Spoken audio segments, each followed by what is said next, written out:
Hearing how the proposed HHS budget will advance President Trump's mission. And with that, I recognize Senator Sanders for his opening statement. Thank you, Mr. Chairman, and Mr. Secretary, thanks for being with us. Let me begin by quoting a sentence that came from your prepared remarks. You state, and I quote, "The United States remains the sickest developed nation, and we spend $4.5 trillion annually on health care, 2 to 3 times more per capita than comparable nations. Clearly, something is structurally wrong with our approach," end of quote. You're right. The current healthcare system is broken. It is wildly expensive. It is dysfunctional. So what do we do, Mr. Secretary, to address it? Maybe for a start, we do what every other major country on earth does and recognize that health care is a human right guaranteed to every man, woman, and child. Maybe we understand that the function of a rational healthcare system is not to make hundreds of billions of dollars in profit for insurance companies and drug companies who often engage in stock buybacks, pay their CEOs outrageous compensation packages. There was a guy from one of the major drug companies sitting exactly where you are sitting last year. A guy makes $50 million a year. Meanwhile, we don't have enough doctors, we don't have enough nurses, we don't have enough dentists, we don't have enough pharmacists, we don't have enough healthcare workers in general. You are right. The system is structurally broken. We spend far more, we have a shorter life expectancy than other countries. So this is an issue that I want to address with you. How, in fact, do we guarantee health care to all people and do it in an effective way? Let me say a word about prescription drugs. You and President Trump had a press conference earlier this week discussing an executive order that both of you claimed would make sure that the American people pay the lowest prices in the world for prescription drugs, not the highest. As you mentioned at your press conference, this is a concept that I personally strongly support. I think you are aware of that. But as President Trump and you should know, this executive order, like Trump's previous executive orders on the subject, will likely be thrown out by the courts, and we will be back to exactly where we are today, paying by far the highest prices in the world for prescription drugs. In my view, the way forward is through legislative action. So, if you and President Trump are serious about significantly lowering the outrageous price of prescription drugs in this country, as I hope you are, I would very much appreciate both of you working with me and other people on this committee and in the Senate on legislation that I will soon be introducing, which accomplishes exactly the same goal as you and the President talked about, making sure that we pay no more for prescription drugs than people in other major countries. So if we are serious about that, let's work together and let's make that happen. And in fact, if Republicans and Democrats come together on this, if we prioritize it, we can pass that legislation in a couple of weeks. Thirdly, Secretary Kennedy, all of us want to make the government more efficient and cost-effective, and few would deny that there is too much bureaucracy. But let me tell you also what we want and what the American people want.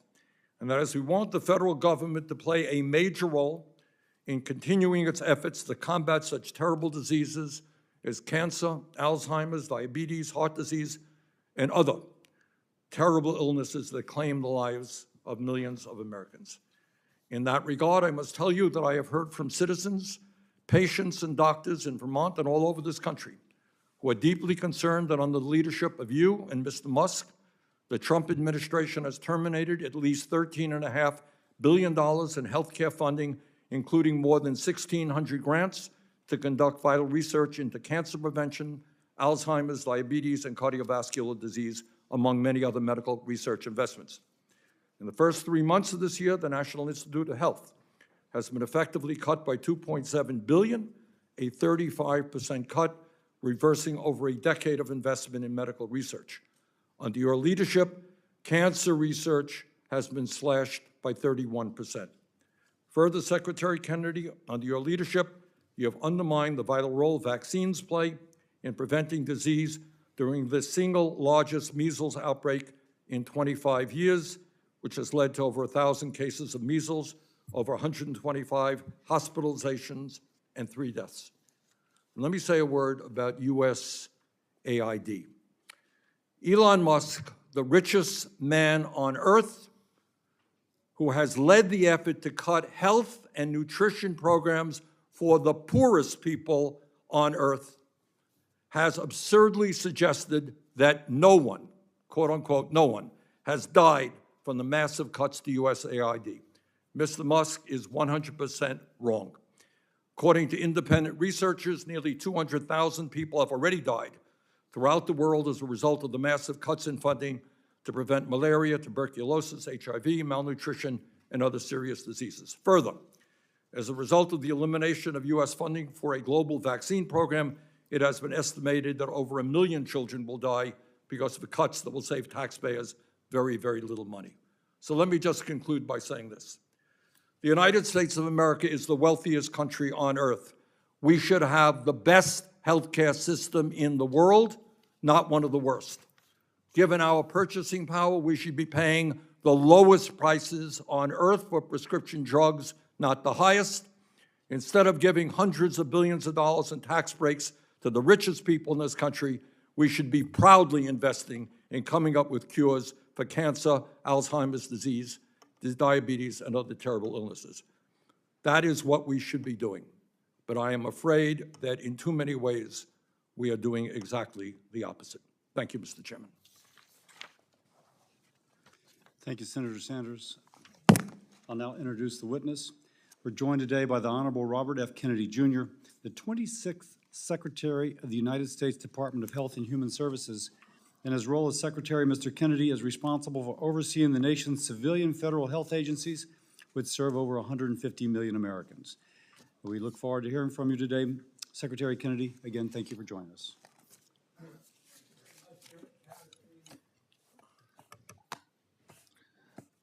And thank you, Senator Sanders. I just want to begin by saying I know how determined President Trump is for us to have the lowest drug prices in the world, as between Europe and the United States.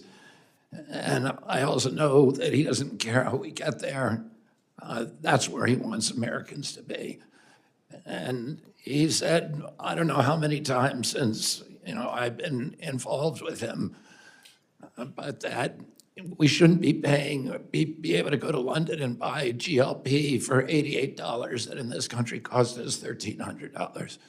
And I know it's something that you've been talking about for many years. I look forward to working with you on legislation or any way that we can to get there. Thank you, Chairman Cassidy and Senator Sanders. I'm honored to be before you today to present the Department of Health and Human Services fiscal year 2026 budget. Debilitating disease, contaminated food, toxic environments, addiction, and mental illness affect Americans across every race, class, and political belief. When my team and I took the helm at HHS, we set out with clear goals. First, we aim to make America healthy again with a special focus on the chronic disease epidemic.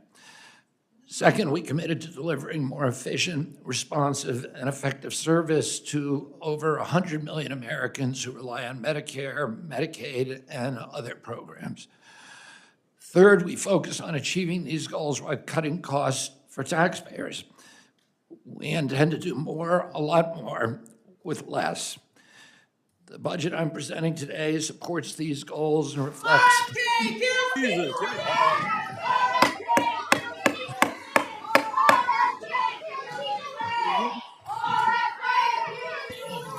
The witness will suspend. The committee will come to order. Capitol Police are asked to remove the individuals from the hearing room. Members of the audience are reminded disruptions will not be tolerated. Congress pays for bombs to kill kids in Gaza. Members of the audience are reminded disruptions will not be permitted while the committee conducts its business. Capitol Police are asked to remove the individuals from the hearing room.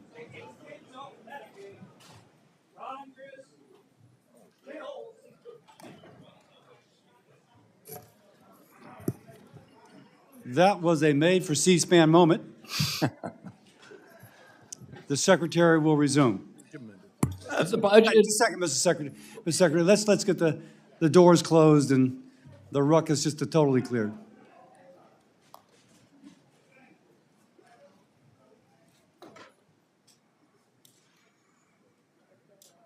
Got it. Okay, and we thank the Capitol Police for working with due diligence. Thank you very much. Mr. Secretary, please resume. the budget I'm Excuse me, presenting. Mr. Secretary, will you Sorry. reset the clock? The clock's been running.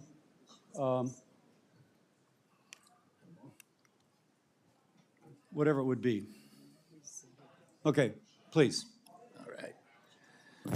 The budget I'm presenting today supports those goals and reflects two enduring American values: compassion and responsibility. I invite the committee to unite around these ideals with me.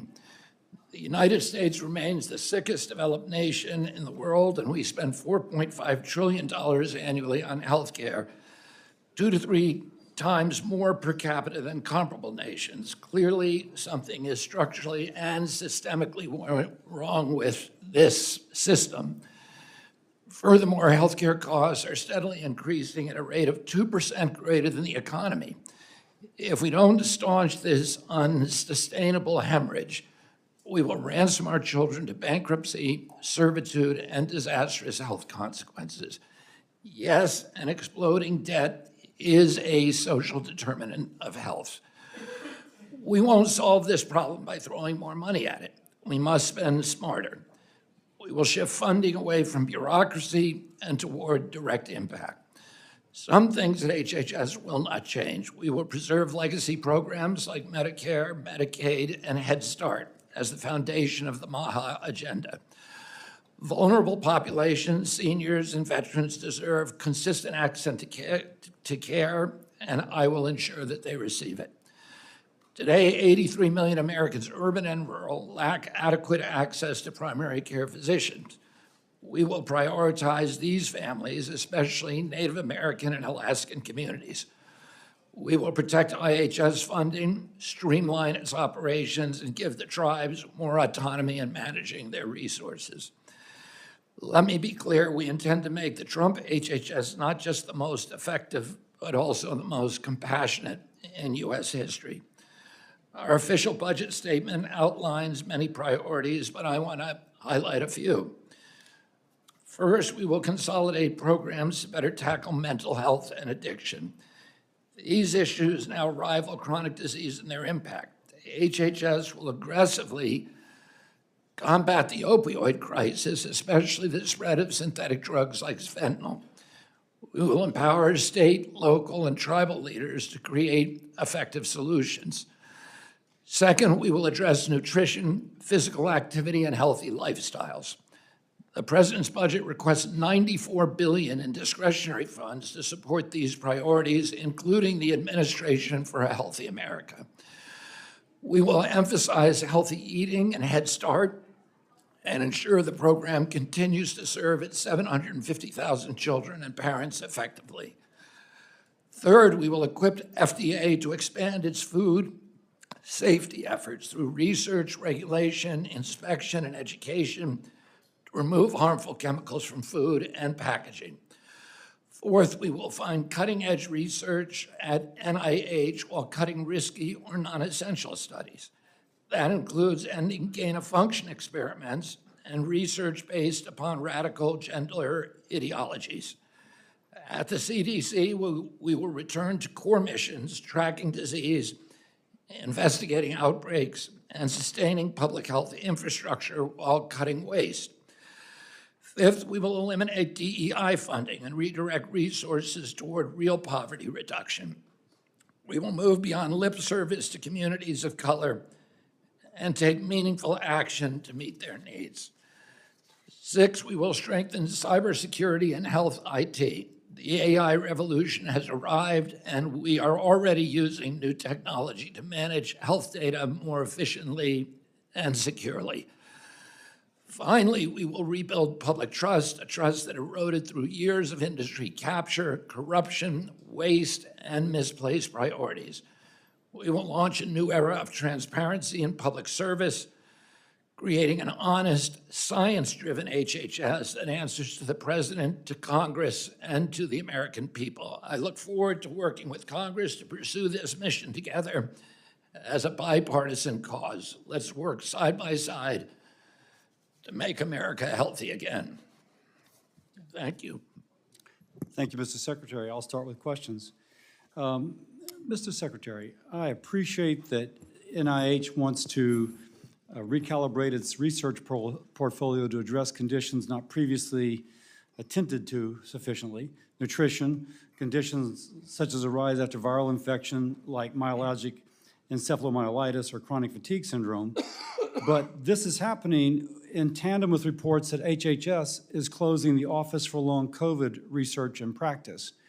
And I talk to people for whom long COVID is seriously impacting their life. So to what extent will HHS continue to support research, data collection, and other programs focused on understanding ongoing health impacts of long COVID?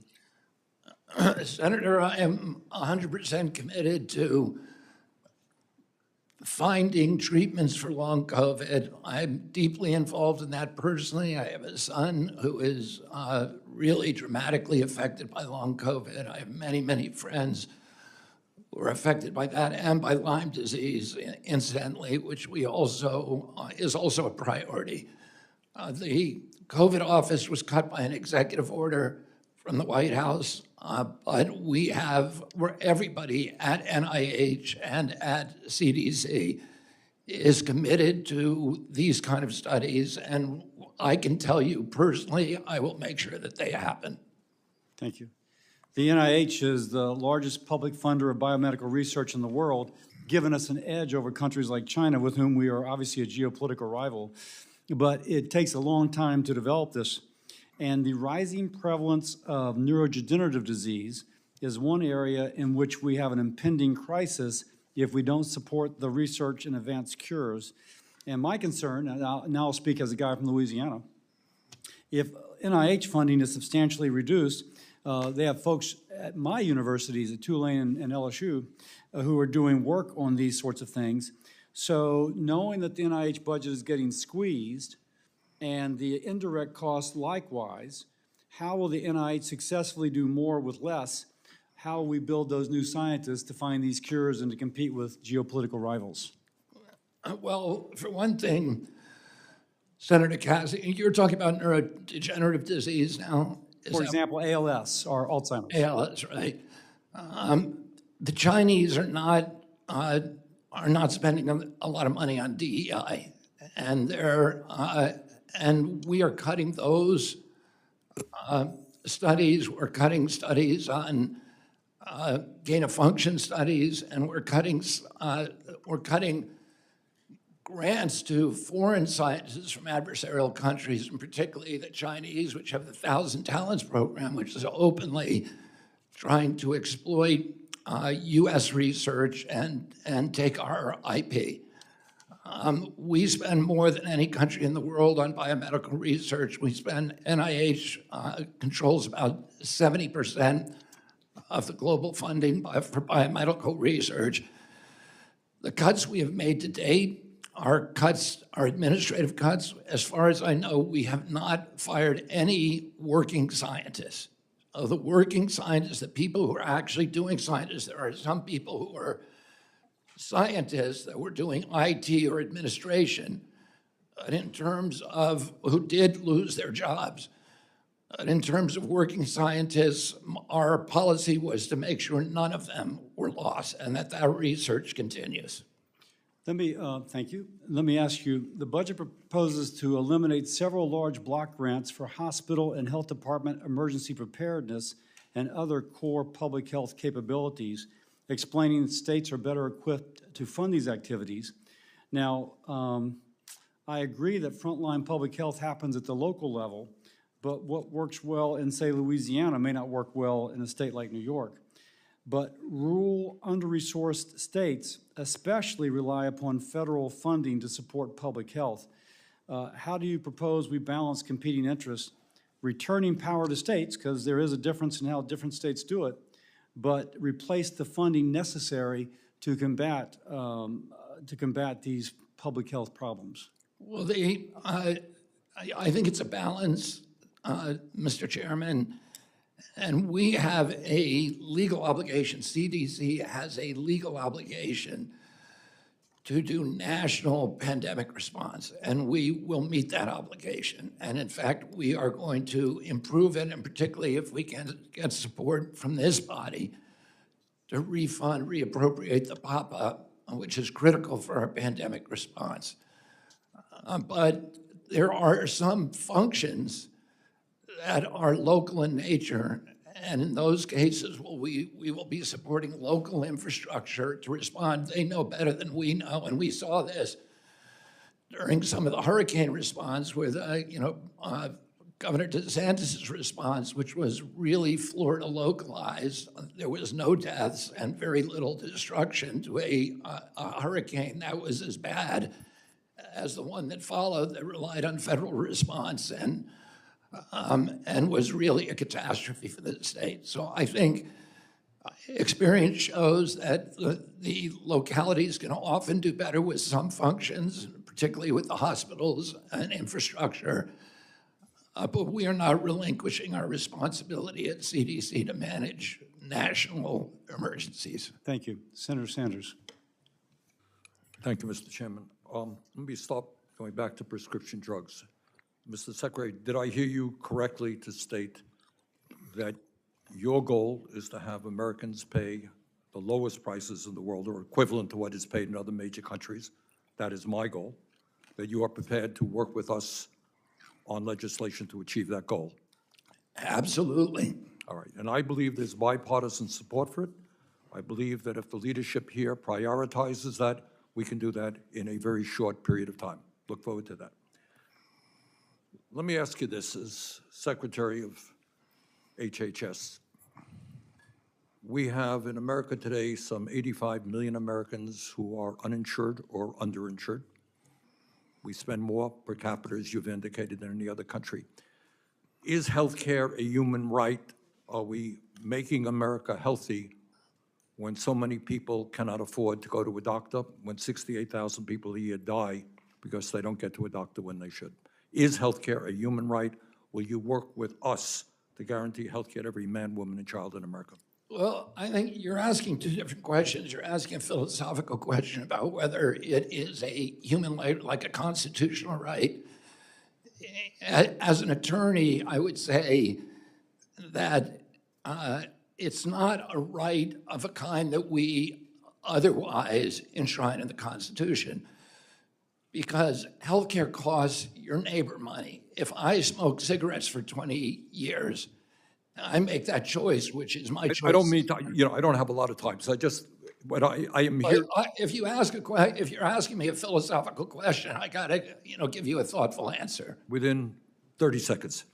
Yeah. It's a problem. So, it's not like freedom of speech, which costs, everybody. But every other country, Mr. Secretary, every other country guarantees health care to all people as a right. Should we, as Americans? The objective is to get Americans the level of health care that they want, the choice, which Americans want. Americans They don't want the choice to be uninsured. Well, but They don't want the choice to die because they don't get to a doctor on time. Americans prefer private insurance to other insurance sources. Do you believe? Okay. And what I would say is, I want to find a solution to this. I want every American to have insurance. President Trump wants every American to be insured and have access to health care. The question is, how do we get there? Obamacare is not working. It is not working. And this is the, Okay, sorry to interrupt you. All right. The reconciliation. my job is to try to make it work. All right, I have limited time. The reconciliation bill that is now being worked on in the House will come to the Senate. As it stands right now, cuts Medicaid in the Affordable Care Act by more than $715 billion, which the CBO has estimated would eliminate health insurance for 13.7 million Americans, and also raise co-payments for millions of others, is throwing 13 million Americans off of the health care they have, poor and working class people, keeping America healthy. Well, I haven't seen that number. I've seen the number 8 million. And here the people, the cuts are not true cuts. The cuts are eliminations of waste, abuse, and fraud. And I can go through. I can go through the people who will lose it. There are a million people, I really don't mean to be rude, but as you know, I have a very limited amount of time. You ask a question, I'm going to answer it. Well, yeah, I've got a bunch of questions that I would like you to answer as well. All right, we talk about austerity, doing more with less, but in that very same bill that is being worked on in the House right now, there are $235 billion in tax breaks for the top 0.2%. Do you think that makes sense when that same bill would throw 13 million people off of Medicaid? Should we give tax breaks to billionaires and throw kids and others off of Medicaid? You're conflating the congressional bills with proposals from the president. The president No, I'm talking is about not the making congressional bill. I'm talking about the bill, the reconciliation bill. I mean, the president is not trying to do tax cuts for billionaires. He's trying to have no tax on tips and no tax for $235 billion through the estate tax. How many billionaires do you know that are making overtime or making any part of the $235 billion. Look, it's a big bill. There are a lot of provisions in it, but you cannot deny the top 0.2% will get $235 billion in tax breaks while we cut Medicaid. Okay. Senator Paul. Thank you. I want to commend Secretary Kennedy and the administration for putting forward less spending. And one of the reasons I think we need to look at NIH and other grant-making organizations is if you keep giving them the same amount, you'll keep getting the same frivolous grants. And I'll recite a couple of them so people can remember. $660,000 was given to study the impact of microaggressions on obesity-related eating in Latinx Americans. You know, really, maybe heart disease, diabetes, obesity, but eating disorders in Latinx Americans. Here's another one, $419,000 to study if lonely rats seek cocaine more than happy rats. Maybe we could eliminate that, and that could go to a real disease. Most recently, NIH recorded a $620,000 grant for LGBTQ plus inclusive teen pregnancy prevention program for transgender boys. And what they discovered was that girls who think they are boys are at least as likely to get pregnant as girls who think they are girls. Amazing, the science. But we should all agree that that's just left-wing ideology. That's not science. We should study obesity and cancer and diabetes. I commend you for shifting the balance. I have a specific question about closing down Fort Detrick recently. My understanding is that a contractor intentionally slashed the hazmat suit or the biosafety suit of someone who's handling Ebola. You were immediately attacked in the press by saying it was just anti-science, once and then shutting down science. Was this a serious breach, and is it being investigated? We brought in the FBI to investigate it. As you say, it appears like it was a deliberate criminal act to try to, that was a kind that is equivalent to attempted murder because the kind of microbe, the pathogens that they were handling have a very, very high case fatality rate, up to 50%. The disturbing thing about it is that there are 3 leaks a week globally from BSL-4 labs. And any of those could be cataclysmic for humanity. And as a result, we not only closed Fort Detrick, and we brought the FBI in to investigate that, We also declared the end of gain-of-function studies that will allow those kind of leaks to continue.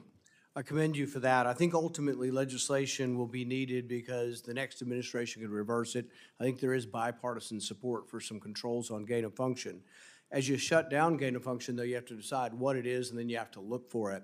So I would suggest that at both Fort Detrick and at the NBAC lab that's nearby, run by the DHS, that we look at experiments involving Ebola, avian flu, Marburg virus, to determine, one, whether they gain of function, but also just determine whether the experiments are wise.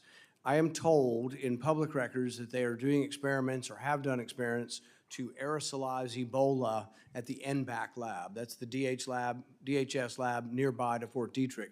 My hope is that when you investigate whether to do gain of function or what is gain of function, what is being done, that you'll compile that and at least give us a report in Congress, and we're going to ask for it, but so there can be public scrutiny of these things. You will help to scrutinize it, but the whole public needs to know how dangerous some of these things are and whether we should be doing them. The idea of aerosolizing Ebola, I think, is, or training Ebola to be aerosolized is incredibly dangerous, probably goes against the Biological Weapons Convention, and I'd like to hear a little bit about whether or not, as you investigate this, you plan on bringing information back to Congress or to the public. Yeah, we're going to be absolutely transparent. I have a trip planned to Fort Detrick with Christy Nome, who's the director of DHS, and with Jay Bhattacharya and other people in my agency who are experts on bioweapons, who are experts on gain-of-function research, and we are going to be absolutely transparent. We've also proposed a methodology for regulating and for determining what is dangerous gain of function and what is legitimate scientific investigation, and how to bring the public into that debate, which I think, as you point out, is absolutely critical. That is where we messed up last time. And as you know, we have some of the Democrats here who are, talking about the great science from NIH, but now we have a major agency, intelligence agency, the CIA, the FBI, the DOE, and the State Department have all agreed that NIH research almost certainly led to the pandemic, the COVID pandemic. So that's not the kind of the result that we should be allowing or enabling, and we're going to end that now. If possible, the trip to Fort Detrick and to NBAC, we'd like to be included or invited on that trip if possible. Absolutely. Thank you, Mr. Chairman. Mr. Secretary, one of my constituents, her name's Natalie Phelps. She's a mom of two from Bainbridge Island in Washington State. She has been fighting aggressive stage 4 colorectal cancer for nearly 5 years now. Her best hope now is a clinical trial she's participating in at the NIH Clinical Center. She flew out to NIH a few weeks ago for her first appointment, and her care team there wanted her to come back in 4 weeks to start treatment.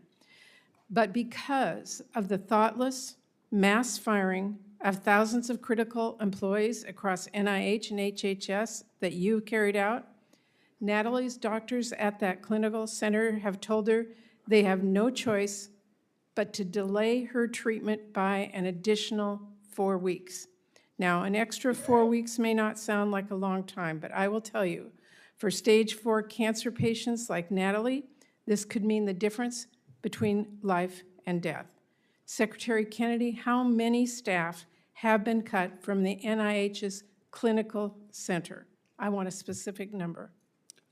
I can't tell you that now, Senator Murray. What I can tell you is that if you contact my office tomorrow, I'll look specifically into that. Well, that is not acceptable. I want an answer back by that. She deserves it. I do it. She doesn't have much time. She deserves an answer back. And wouldn't you rather get her into that clinical trial as fast as you can? Absolutely. All right, so if you contact my office tomorrow, this is if that happened. You are here to defend your budget. I'm here to ask you questions about the impact of that. Well, you asked me about a specific case that I want to help with. Correct. I'm 'Cause I don't happy to think have that, anybody, but there are I don't think that should happen to anybody. Okay, well, what have you, and I mean you personally, done to assess how those staff cuts are impacting patient care? She is one of many. What have you done to assess that? I provided the guidelines that said we shouldn't, that no clinical trials should be affected by the cuts. I have, maximum only. Mr. Secretary, I just have a short amount of time. They are impacting clinical trials. You asked me a question. Do you want me to answer it? I want to tell you, you need to know this. You're here to defend the NIH budget, which. Yeah, Senator, do you want me to answer your question? Well, I want You to want me to answer your question, tell Senator? you that Natalie is sitting there waiting for treatment. And I'm You're offering to here help her, but you don't are- care. Mr. You don't Secretary, care about I Natalie. reclaim my I've time. offered to help Natalie. I am asking you a question, and it is critical. You are here to defend cutting NIH by half. Do you genuinely believe that that won't result in more stories like Natalie's? I think the cuts that are now proposed by NIH are going to hurt. I think that President Trump, listen, there's no agency head in the government like myself that wants to see their budget cut. And Well, for me, and I asked you, have you personally assessed what this is doing to patients? And I am telling you, one story of one person, it is impacting life or death situation. I think it's you want me to answer your question, Senator? Well, you did. Oh, and you pretty much I said have you not. didn't know. You have not allowed me to answer it. Well, I will just say that it is my job to be a voice for people like Natalie and countless other patients who are like her. So you've got to fix this. I want to know, and I want a personal update on Natalie's case, and you offered that. Please give that to me in the next 24 hours. And I expect details and transparency about the state of NIH clinical care. You contact my office, Senator, and I I think you will could do contact everything my in my office as power to try to get Natalie into Let me, that. I got 1 minute left, and I want to ask you about the NIOSH cuts. I am really alarmed by your decision to essentially eliminate the National Institutes for Occupational Safety and Health. You've already fired nearly 90% of the staff. That includes the staff in my state at the Spokane Research Lab. Those are experts. They do essential work to protect miners and firefighters and farm workers, people who work in dangerous conditions. I am told that after a backlash, you are reinstating some of those, mainly in the West Virginia office, but nobody in the Western United States. And there doesn't seem to be any rhyme or reason to how you've made these decisions. And how do you explain this to my constituents in Spokane who are out of a job and the workers that are being impacted by that? The work in NIOSH will not be interrupted. I've brought back 328 workers, mainly in the Cleveland office and the Morgantown office and for the World Trade Center site. And that work will continue. The work on mine safety will continue. The epicenter of that work has been Cleveland and it's been Morgantown. We understand it's a critically important function, and I did not want to see it end. Mr. Chairman, I would just say you can't fire 90% of the people and assume the work gets done. Senator Collins. Thank you, Mr. Chairman.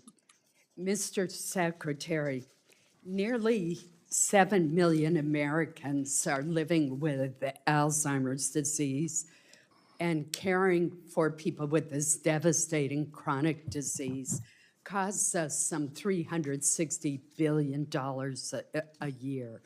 I am the author of a law that's known as the BOLD Act. It takes a public health approach to Alzheimer's. It educates providers, promotes earlier diagnosis, it helps caregivers, and it also promotes lifestyle changes. I have worked very hard to make sure that HHS has the resources to carry out this law, which was just recently extended. I'm concerned that the reductions in force of approximately 10,000 staff across the HHS will completely undermine this act. And this act, in many ways, is very consistent with your approach of looking at public health issues for chronic diseases. For example, the Healthy Aging Branch administers the BOLD Act for Alzheimer's. It has lost all of its staff.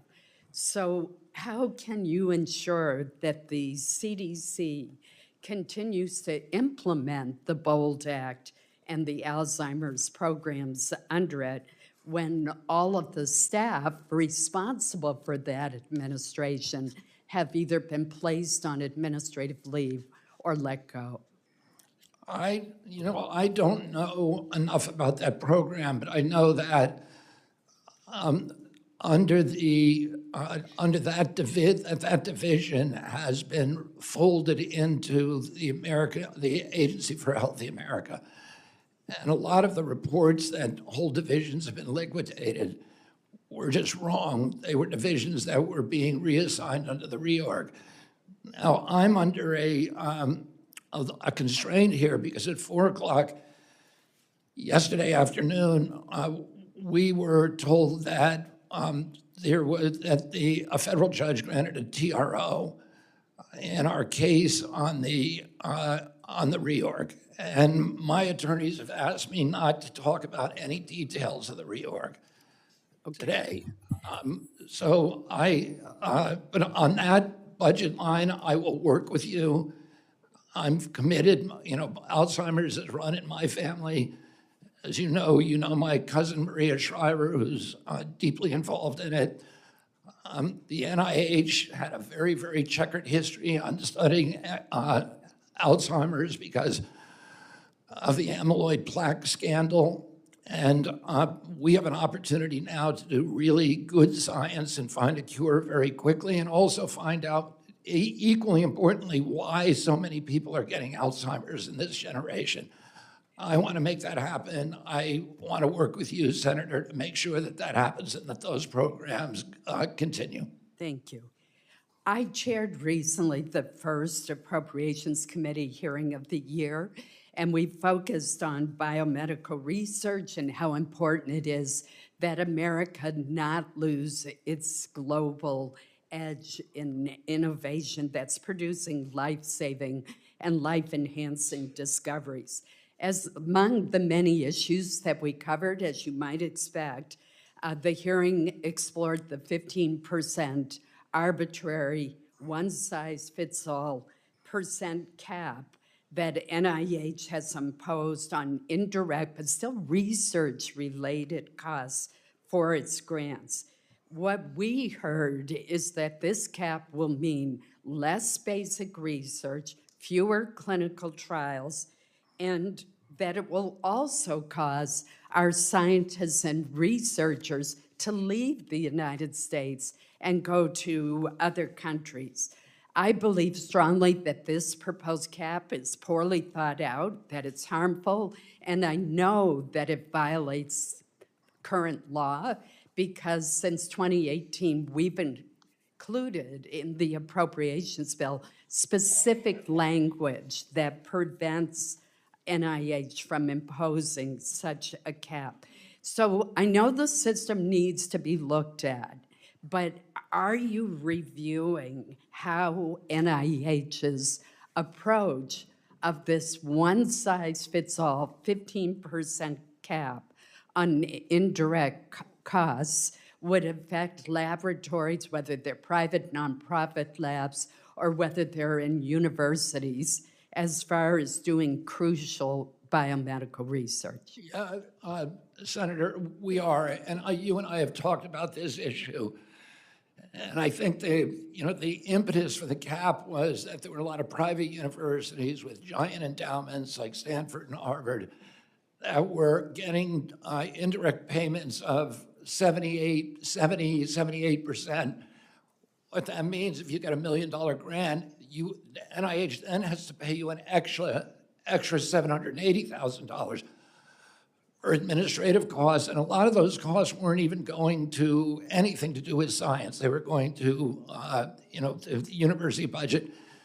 And in order to curb that abuse, we adopted a 15%, which is the industry standard. That's what the Gates Foundation or any other foundation would pay But I understand University of Maine, University of Alabama, many other universities, state universities, were not abusing it. We lost about $9 billion a year in those kind of costs.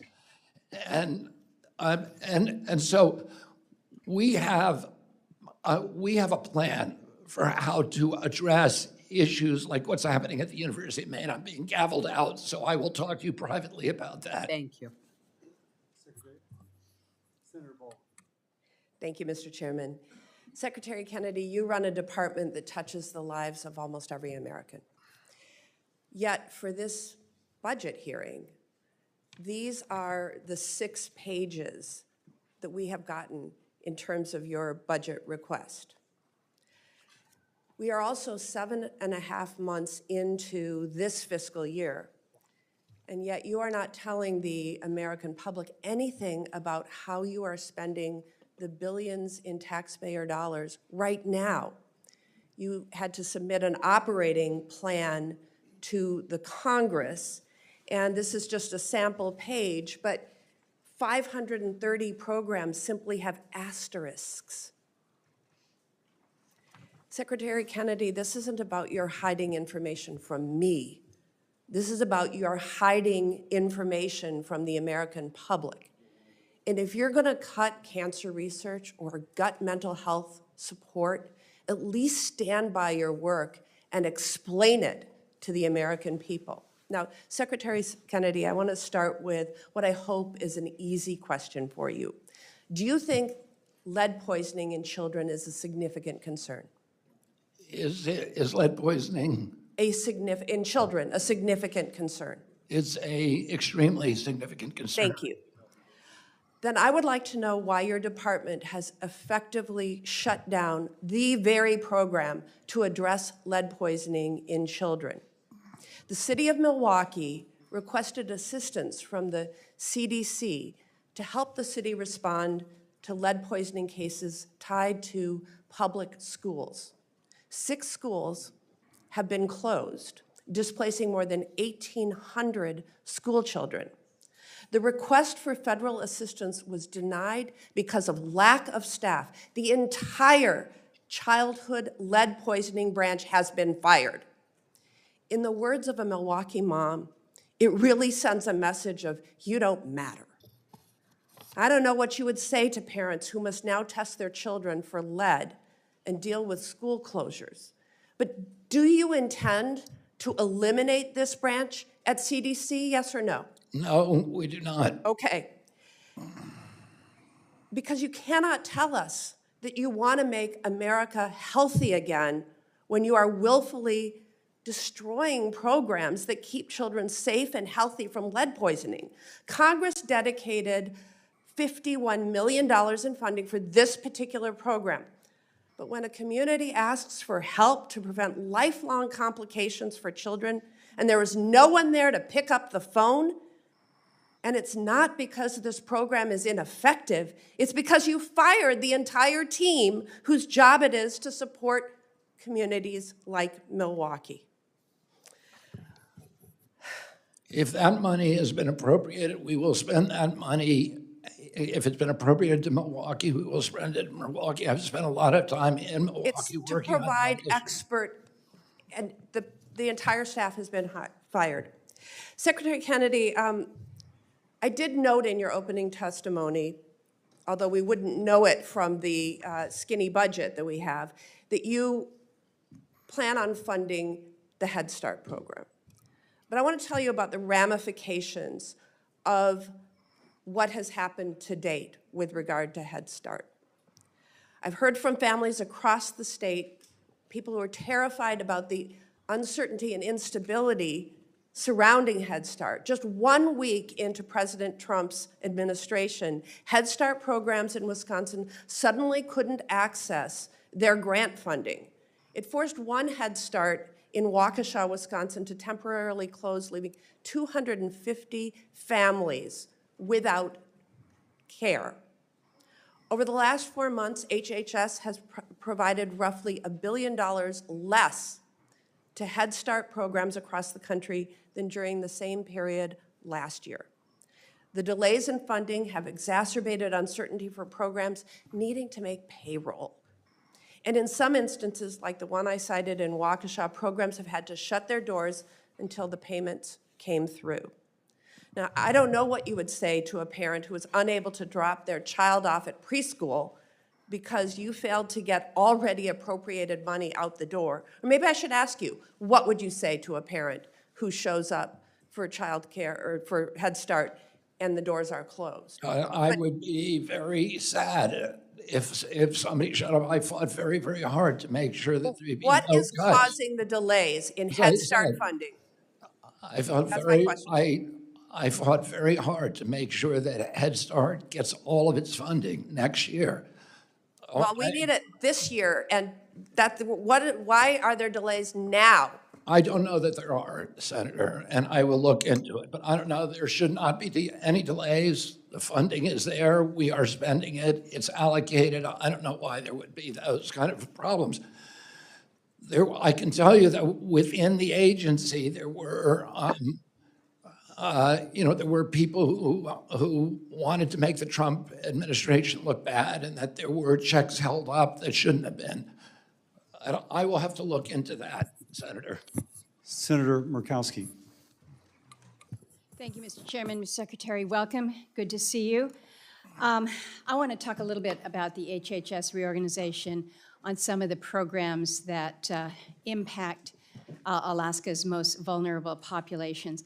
I sent you a note letting you know that just after this hearing, I'm going to be chairing a Senate Committee on Indian Affairs, specifically examining HHS tribal programs that are outside of IHS. I really thank you for your early efforts to exempt IHS healthcare providers from the RIFs. That was very important. But I've also heard concerns from tribal leaders on the impacts of RIFs to key HHS programs serving their communities. So I know you're going to have some of your folks tuning in on that, and I really appreciate that.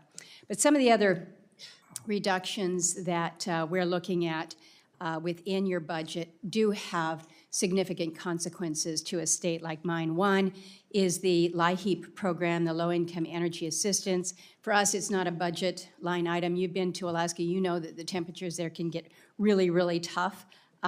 Keeps people from freezing to death in their homes. Another program is NIOSH, and I know that HHS had rescinded a number of those employees. That was great news.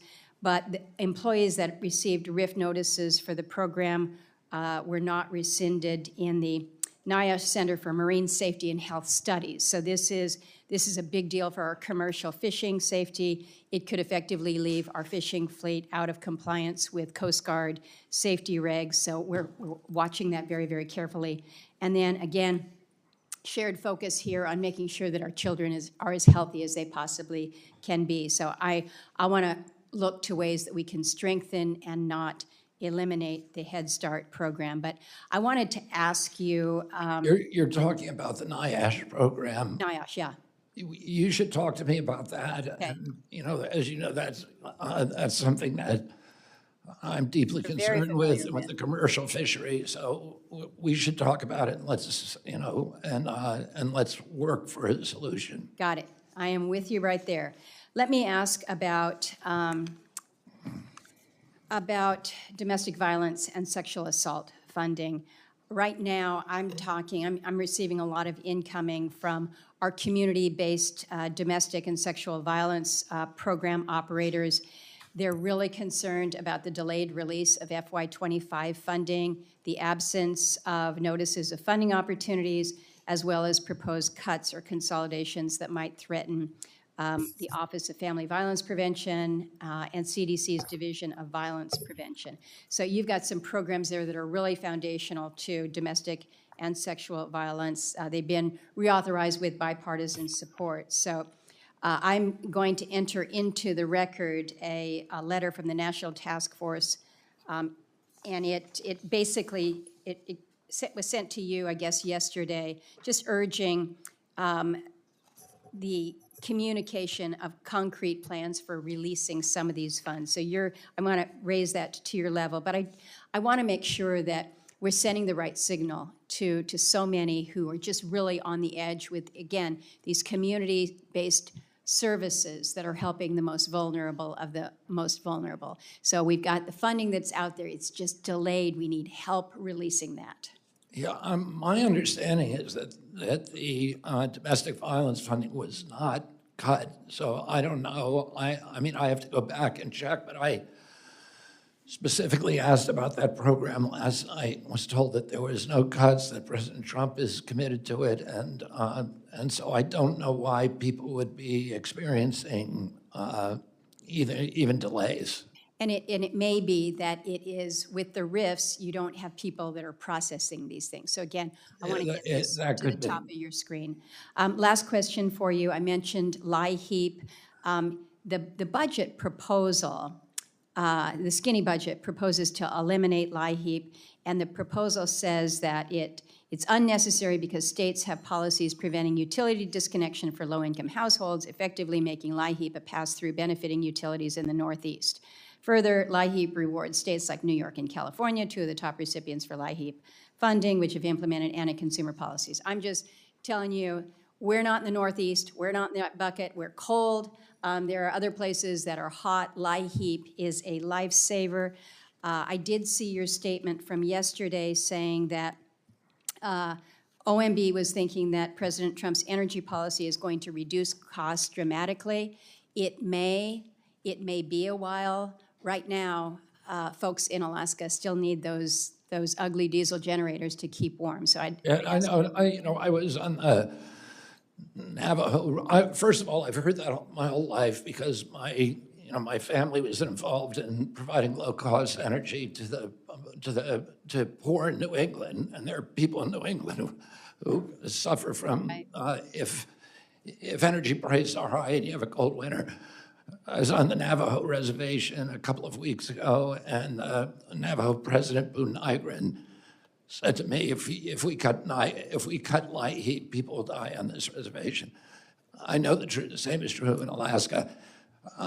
The presumption behind the budget cuts were that the energy prices were going to drop dramatically, in which case these payments would just become a subsidy to the oil industry. If that doesn't happen, I would expect Congress would then still appropriate the money, and I will spend it. I've already spent $400 million between January and now on this program, and we've made sure to get it out to all the families that needed it. So I think you're going to find a lot of support on this committee for that. Senator Murphy. Thank you very much, Madam Chair. Secretary Kennedy, I want to talk to you about your relationship with this committee and this Congress. I want to talk to you about the statements that you made to the chairman of this committee and to members of this committee during your confirmation hearing about vaccines. You didn't tell the truth.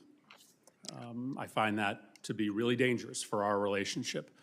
If I were the chairman who believes in vaccines and voted for you because he believed what you said about supporting vaccines, my head would be exploding. In the hearing, you told us, quote, "I will not work to impound, divert, or otherwise reduce any funding appropriated by Congress for the purpose of vaccination programs." That's not the truth. You've done exactly. Let me finish my question. Yeah, I didn't hear what you said. I'm just asking you to repeat it so I can understand your question. During the hearing, I'll repeat it. During the hearing, you said to this committee and to the Finance Committee, "I will not work to impound, divert, or otherwise reduce funding appropriated by Congress for the purpose of vaccination programs." That is not what happened. You've done the opposite. You canceled $12 billion in grants to the states, including my state, that are used to administer and track vaccines. You promised Chairman Cassidy. When did I do that? Madam Chair, would you allow me to finish my question? Keep going with your question. When did I do that? Let me finish my question. Accusation. Just tell me when I did it so I can understand what the question is. You have canceled $12 billion in public health grants to states, whether you know this or not. That funding is used by the states in part to be able to administer and dispense information about vaccines. Mr. Secretary, let me give you the full panoply of accusations, the things you said before this committee that didn't turn out to be true. You also promised Chairman Cassidy that the FDA would not change vaccine standards from, quote, historical norms. But what happened as soon as you were sworn in? You announced new standards for vaccine approvals that you proudly referred to in your own press release as a radical departure from current practice. And experts say that that departure will delay approvals. You also said, specific to the measles vaccine, that you support the measles vaccine, but you have consistently been undermining the measles vaccine. You told the public that the vaccine wanes very quickly. You went on the Dr. Phil show and said that the measles vaccine was never fully tested for safety. You said there's fetal debris in the measles vaccine. And this morning— All true, all true. This morning in Do you front of— want me to lie to the public? That's not, none of that is, none of that. Of course none it's of that true. is true. Of course it's true, Senator. Senator, begging your And I will you submit— do not know what you're talking Submit about. for the record. Let's have a little bit of order so that you can get Madam your Chair, question I'm and we speaking. can get I didn't the ask. statement. I didn't ask for a response yet. I I'd understand like that. to lay out the predicate of my question before I'm interrupted by the witness. He should Go have some ahead. respect for this committee. Go ahead. Just this morning in front of the House of Representatives, you also said that you, in fact, would not recommend that kids get vaccinated for measles. You said you would just lay out the pros and cons. Okay, so this is the summation of everything that you have said to compromise people's faith in the measles vaccine in particular is contrary to what you said before this committee. You said you support the measles vaccine, but then you have laid out a set of facts that are contested, and I will submit information for the record from experts who contest what you've said about the vaccine, and the result is to undermine faith in the vaccine. It's kind of like saying, listen, I think you should swim in that lake, but you know, the lake is probably toxic, and there's probably a ton of snakes and alligators in that lake, but I think you should swim in it. Nobody's gonna swim in that lake if that's what you say. And so I want you to acknowledge that when you say you support the measles vaccine and then go out and repeatedly undermine the vaccine with information that is contested by public health experts, that is not supporting the vaccine. And so I guess I have two simple questions for you. One is, can you clarify what you said in the House this morning? Are you or are you not recommending that families get their children vaccinated, or are you just giving people the pros and cons? And do you understand that when you say these things about the measles vaccine, what ends up happening is less people get the vaccine? That may be what you want, but do you understand that the result of constantly questioning the efficacy or safety of the vaccine results in less people getting the vaccine? So I don't necessarily want to spend the remaining 20 seconds in an argument over the science, but do you at least understand that that's the consequence of what you're saying? And are you actually still recommending people get the vaccine, or are you not? Senator, if I advised you to swim in a lake that I knew there to be alligators in, wouldn't you want me to tell you there were alligators in it? So are you recommending the measles vaccine or not? What I've said and what I said— It doesn't sound like you are, if that's— Are you gonna let me answer? Are you gonna keep interrupting? Are you or are you not? Are you gonna let me answer?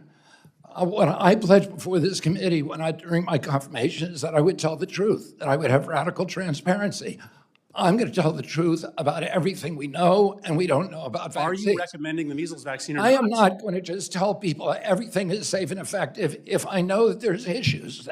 I need to respect people's intelligence. I think you're answering the question. I think you're And the answering the question. reason That's that really people— dangerous for the American public and for We're families. gonna The reason move to people Senator have Marshall. lost faith in this program is because they've been lied to by public officials for Secretary of year Health and after Human year Services after is year. no longer recommending the measles vaccine. Senator Marshall.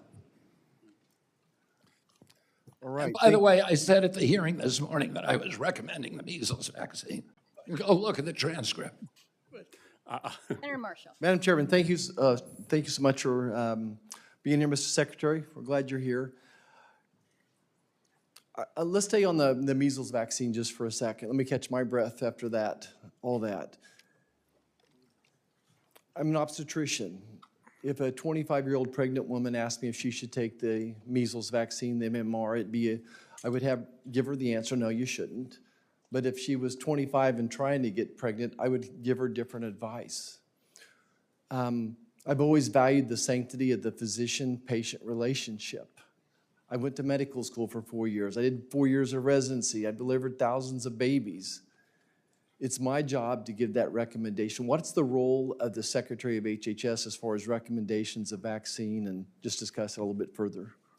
Well, the vaccine recommendations, Senator, are normally made through ACIP, which is the Advisory Committee of Immunization Practices, which is an outside consulting committee at CDC. There's another committee called VRBPAC, which is within FDA, that actually recommends whether the vaccines get licensed or not. And so that's where the recommendations come from. And you know what? Traditionally, they have not done evidence-based medicine. They only adopted evidence-based medicine about 12 years ago. And what we've said during our administration is we want to have safety studies prior to the licensure and recommendation of vaccines. Vaccines are the only medical product that is exempt from pre-licensing safety testing.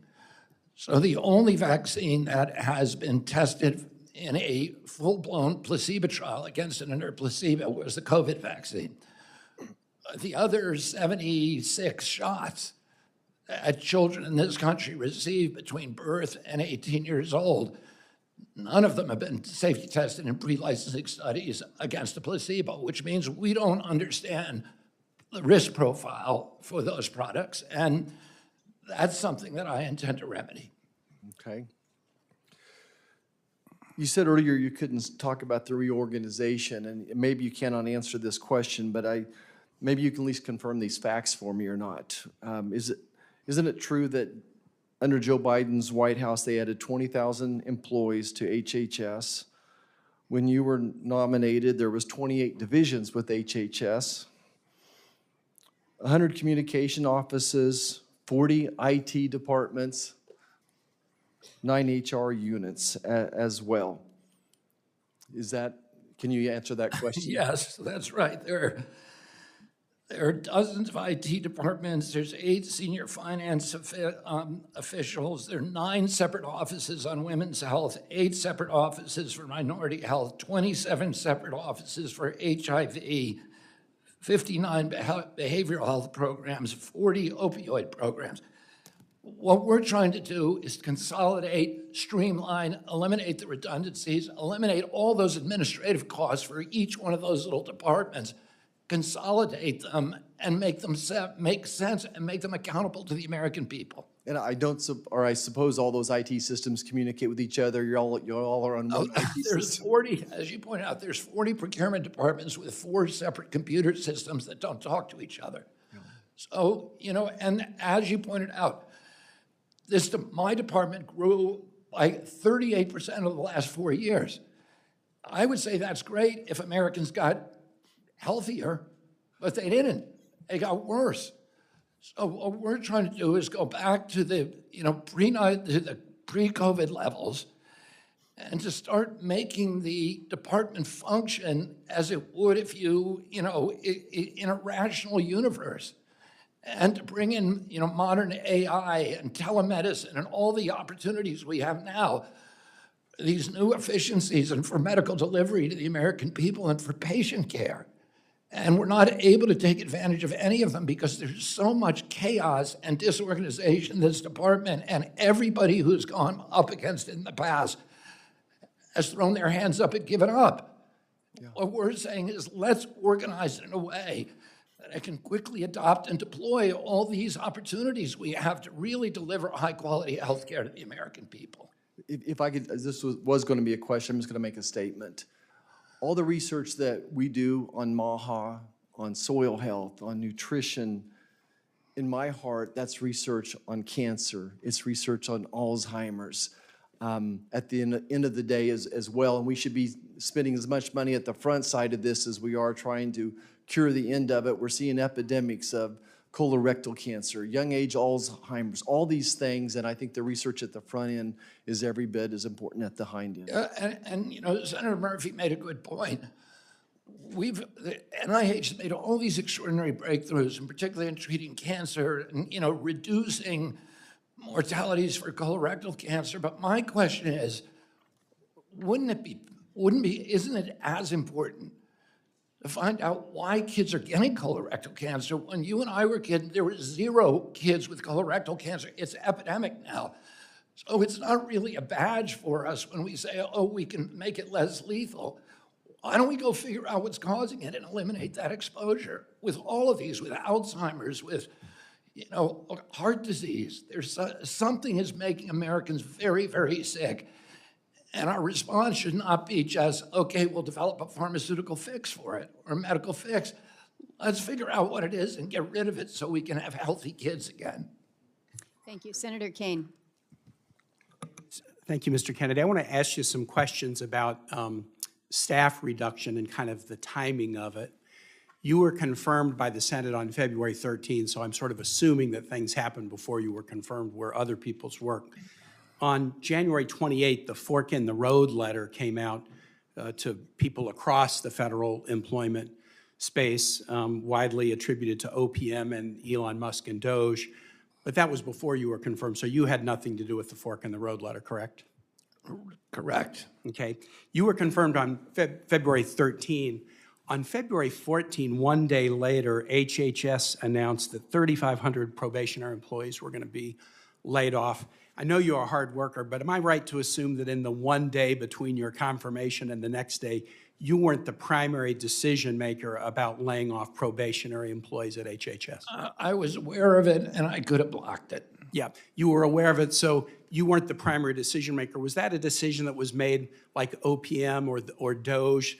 And because it wasn't just HHS, it was all federal agencies who would lay off probationary. Do you know where that decision was? I had my full upper staff in place before I got there. Right, but did they make the decision, or was it White House and Doge to lay off probationary employees? They made the decision. My staff made the decision, Okay. although Doge came in and Doge gave us information that we wouldn't otherwise have had access to. Okay, next we go to April 1st. I can also say this. No, all I asked was if you made it, and you answered the question, and I appreciate it. April 1, HHS RIFs 10,000 employees effective June 2. Now, by this point, you had been secretary for about 6 weeks. A few days after that announcement, HHS staff briefed our staff, the Senate help staff, and basically, just here's some highlights.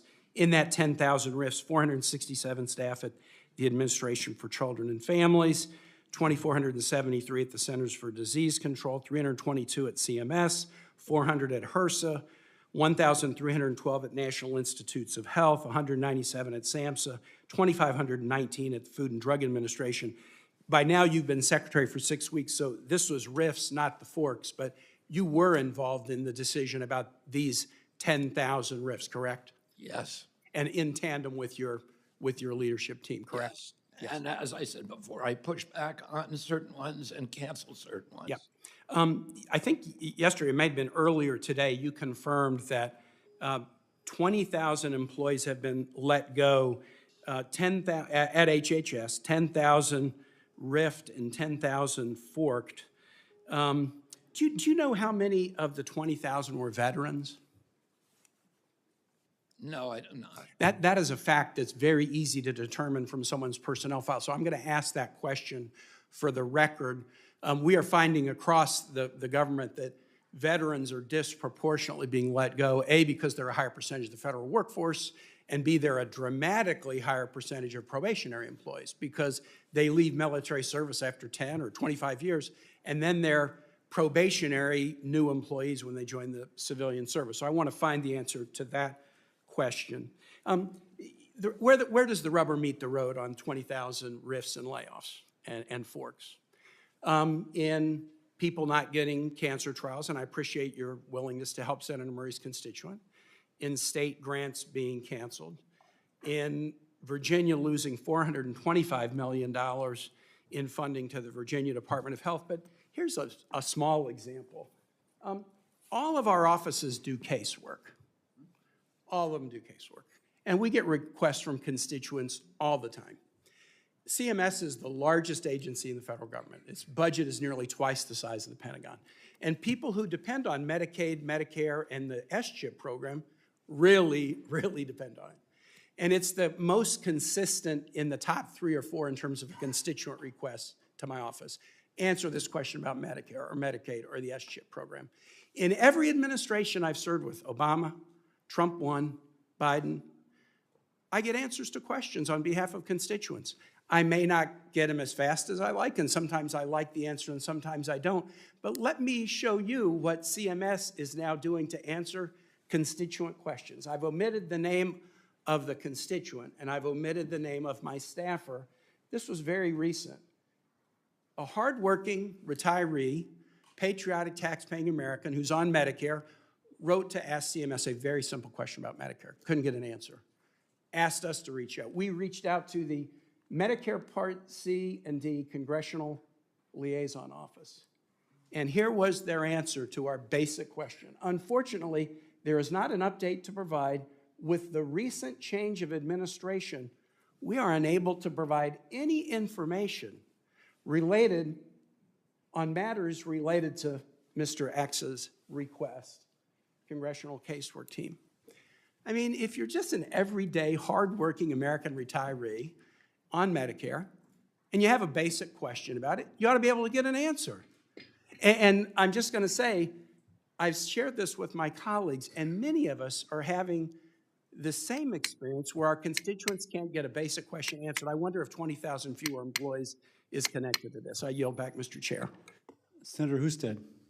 Thank you, Mr. Chairman. Secretary Kennedy, thank you for being with us today. Appreciate the work that you have done in trying to raise awareness about making America healthy again, particularly as it relates to our dietary consumption, how food can be medicine, food can make us sick. You have raised a great deal of awareness, and when we talk about public education campaigns, I think you've done more to shine the light on things that average Americans can do to make themselves healthier than almost any secretary I can recall. So thank you for that service. I also have listened to a lot of the conversation today where somehow we think that spending more is somehow compassionate on every single thing. Like you have to spend more to do it, even though every single person in this Congress knows that they are spending borrowed money that our children will have to repay. $106,000, their share of the national debt when you're a child born into this nation right now. And everything that you can do to create savings and improve the quality of services that American taxpayers get from your agency, I commend you on it. I encourage you to do so.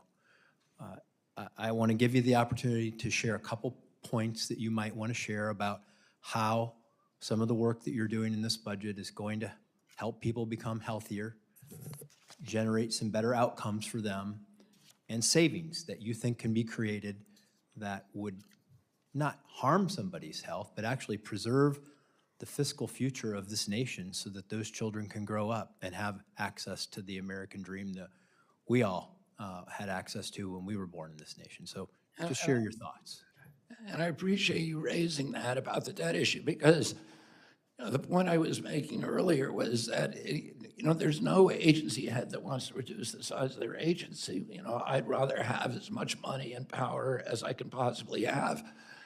I recognize that President Trump and the OMB director have a larger duty and a larger vision, which is we're spending $2 trillion a year that we don't have, and we're billing our children, and that is a moral deficiency. Senator Sanders asked me about the morality of universal health, and there's a good moral argument for that, but there's also a moral argument. And when we're spending $1 trillion a year just to service that debt, within 5 years, half of every dollar collected in taxes is going to go to servicing the debt, and within 10 years it could be 100%, and then our kids are doomed. And that is the debt is a social determinant of health. We are trying to reverse that, and we're doing it in a way that's not just throwing more money at the problem. We're revising the GRAS standards. 20 years the Democrats have said, we need to revise the GRAS standards. I've done it in 100 days. We're getting rid of 9 petroleum-based synthetic dyes in our food. 20 years the Democrats have been saying we want to do this, and I've done that in 100 days.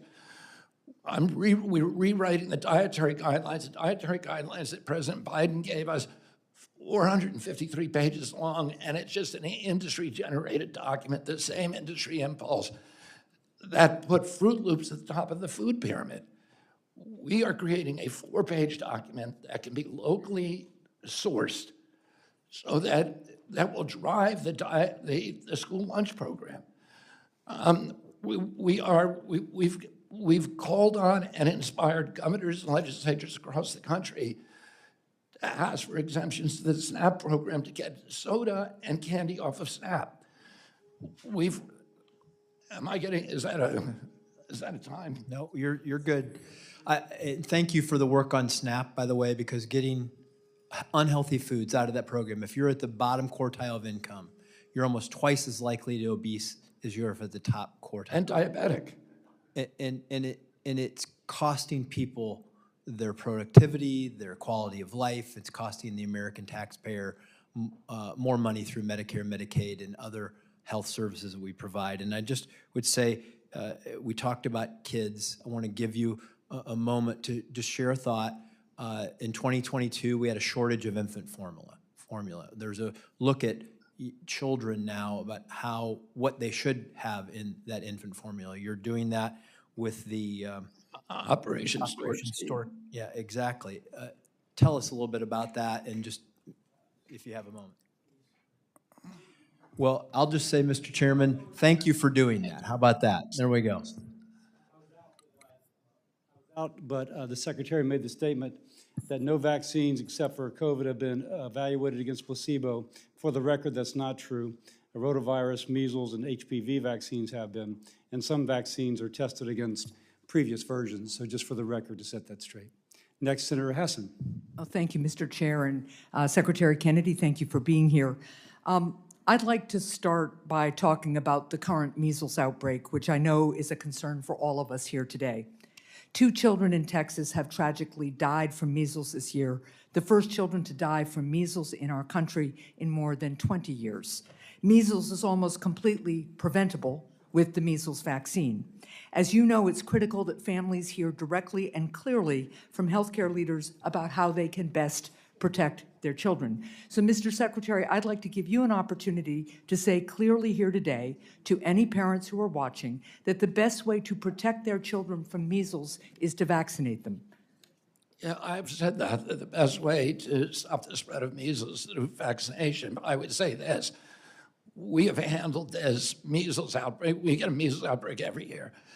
We've handled this measles outbreak better than any other nation. What I was interested in, I'm just, you can say, what I asked you to do was to say straight to the camera, as you did on social media, that it is your position that the best way for parents to prevent their kids from getting measles is to vaccinate them. And that is your statement today. I said that too. Right? All right, well, that is great, thank you.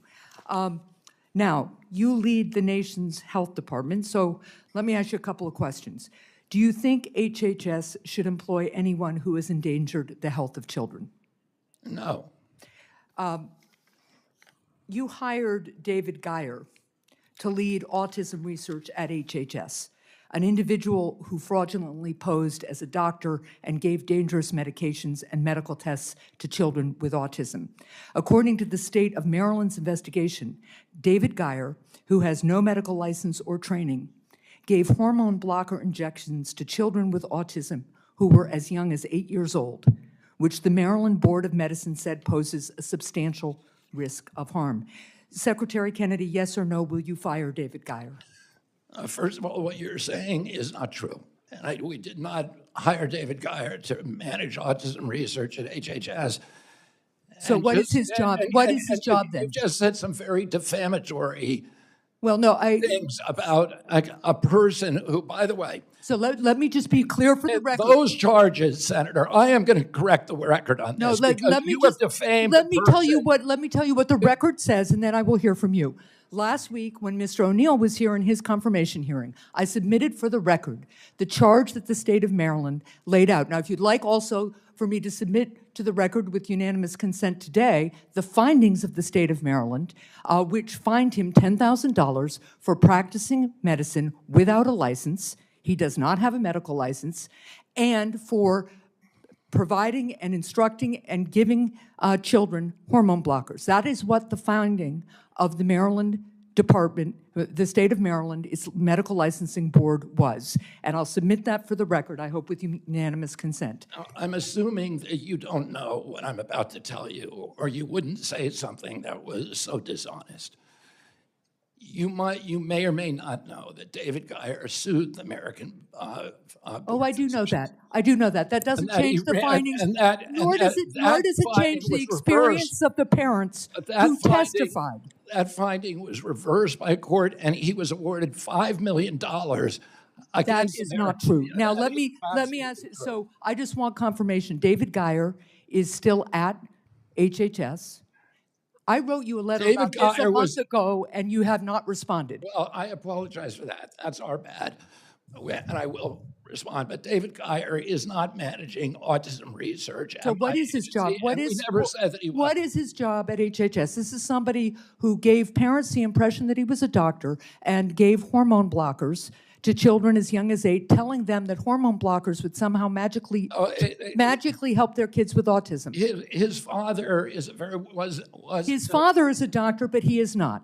And his father was not in the room and did not, and he faked his father's signature according to the State Board of Medicine. And that ruling was overturned by a court. So what you're saying is just wrong. It's just a lie. And they were actually, the court said that the Maryland Board of Physicians was guilty of actual malice in fabricating those charges against David Geyer. Well, we will pursue this.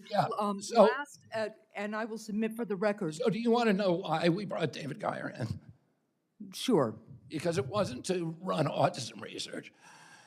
In 2002, the CDC runs a vaccine safety data link, which is supposed to be the vaccine information for the biggest HMOs that are supposed to allow CDC to have a surveillance system for vaccine injury. It's a backstop system. The CDC will not let any physicians in there to look at it or any scientists, independent scientists. He's neither a scientist nor a physician. Right. Congress ordered CDC to open it to the Geyers. So they are the only scientists who have ever been in there. But again, Mr. Geyer is not a scientist. Thank you. Independent scientists. Okay, Senator Hessen's time's expired, but before we move on, did you have a unanimous consent request that I heard in there, Senator? You, Senator Hawley, I did. A unanimous consent request for the printout of the website that shows Dr. Geyer is in, not Dr. Geyer, that's his father, Mr. Geyer, is employed, and also a unanimous consent request for the finding from the Board of Licensing in Maryland. Without objection to both of those. And now, Mr. Kennedy, before we get to my time, do you want, if you'd like to finish your response, go ahead, and then I'll recognize myself. David Geyer is the only living independent scientist who's seen the VSD inside. There's been a lot of monkey business with the VSD, including allegations of fraud. And he was hired by an independent contractor that not as an HHS employee, but by an independent contractor to look at the documents that we were getting to the VSD to see if they conformed with what he saw between 2002 and 2016. And that's the only reason that he was brought in, to see if there was, there's so much information that has disappeared from that database. The only way we could find out what information disappeared was because he was the one guy who saw it. And just let the record show he's not a scientist. Thank you very much. All right. Secretary Kennedy, different subject, on a different subject. You and I have talked before, when you've been before this committee, and you and I have talked in person a number of times about mifepristone. I just want to follow up with you because since the last time you were before the committee and the last time you and I spoke, there's been a major study by the Ethics and Public Policy Center of 865,727 prescribed cases of mifepristone abortions, chemical abortions, between 2017 and 2023. Have you seen this study? Are you familiar with this? Do you know? Yes, I am. You will remember then that this data shows the biggest study on mifepristone done, I think, ever, and it showed that nearly 11% of women experience very serious adverse health effects, to include sepsis, hemorrhaging, infection, of course, emergency room visits. Now, by the way, that's 22 times higher. That rate is 22 times higher than the FDA's current label, which says it's just 0.5, the incidence of serious adverse health events. So my question to you is this. You previously testified to the committee that you would do a top-to-bottom review of mifepristone. Mifepristone is subject to a REMS currently. You have said you'll do a top-to-bottom review. Do you continue to stand by that, and don't you think that this new data shows that the need to do a review is in fact very pressing? I think the new data, first of all, it validates the CAS study, which is previously probably the most comprehensive data that we've seen on it, and it is, and it's alarming, and clearly it indicates that at very least the label should be changed. I've asked Marty McCary, who's the director of FDA, to do a complete review and to report back. Good. Do you have any sense of timeline, Mr. I do Secretary? not. On that? It will be a top priority, though, for you. Is that Yes. safe to say? You say that it probably indicates the label needs to be changed. Do you think it's also important as part of your review to consider whether it's necessary now to put back in place the longstanding safety protocols that always accompanied mifepristone until the last administration? In-person dispensing, doctor visits, screening for ectopic pregnancies? I know that Marty McCary will make a recommendation. I feel that the policy changes will ultimately go through the White House, through President Trump. But you'll make a recommendation based on the data? Yes. Good. On a different subject, talking about the advertising that is routinely done by pharmaceutical companies, you have been a longtime critic of direct-to-consumer pharmaceutical advertising. You wrote, I think, in the Wall Street Journal a little over a year ago about the need to revisit guidelines around pharmaceutical advertising. Is that still your view? I mean, has your view changed? Pharmaceutical advertising is particularly insidious because, commercial advertising has some level of First Amendment protection, not as great as political speech. It doesn't have the kind of strict scrutiny applied to political speech. It still has a level of protection. But pharmaceutical advertising is unique because if a company is advertising, for example, Coca-Cola, the consumer has a choice to whether to buy it, and then he's spending his own money on it, so he's got skin in the game. With pharmaceutical advertising, the consumer's purchasing the product, and it's usually the most expensive form of the product, so that they're usually advertising because they want to bury the existence and the availability of generic drugs that are much cheaper and equally effective. And the consumer is spending not his own money, and most often our money, taxpayer money. Furthermore, the pharmaceutical ad is getting tax deductions, so we are funding it. I want to ask you just about that. Under current law, pharma companies can deduct their advertising costs as a business expense. Do you think it's time to change that? Yeah, and I've actually have a call into Scott Besant about that, but I'm working very hard on this issue, and we expect to come out with a policy within the next few weeks. Well, let me propose that we work together. Today, I'm introducing legislation to repeal the tax deductibility of these advertisements. It is a bipartisan bill with Senator Shaheen on the other side of the aisle here. It is a bicameral bill with both the Democrat and Republican sponsors in the House of Representatives. And my view is it's time to get rid of these tax breaks for these companies and to end this practice. Can you support that? 100% support it. Fantastic. I look forward to working with you on that. All right. Let the record reflect I'm giving up Senator Hickenlooper 15 seconds. I assume Senator Sanders will also support that. Absolutely, and I'll go further. The idea you This want is coming out of your time now, John. The answer is yes. All right, Senator Hickenlooper. Senator Sanders can finish your thought, please. We are I think, along with New Zealand, the only countries on earth that allow for pharmaceutical advertising. I think it's time we ended that. Yeah. Thank you, Mr. Chair. And thank you, Mr. Secretary, for taking the time and for your willingness to come into the public sector. I'm not going to try and play gotcha. But it is an opportunity to spend a little bit of philosophical time. And I guess one question is, do you think our country spends too much on scientific research? No. Okay. And so, obviously, you know the NIH is the largest, in terms of biomedical research, there's the Howard Hughes Institute, but the 70% of the world. Exactly, 70% of the world. And I guess when you look at the level of cuts that we're facing over there, and I recognize that a lot of these cuts are imposed upon you. So, but there's a gap in basic fundamental research that's going to have to be filled somehow. And have you got any ideas of how we can do that, given the scale, the dimension of the loss that we're facing? Well, but, first of all, my job is to support the president on this and to support OMB. But, the reality is that, as I've said, no agency head wants to see cuts to his agency. And I love scientific research, so I want to do as much as possible.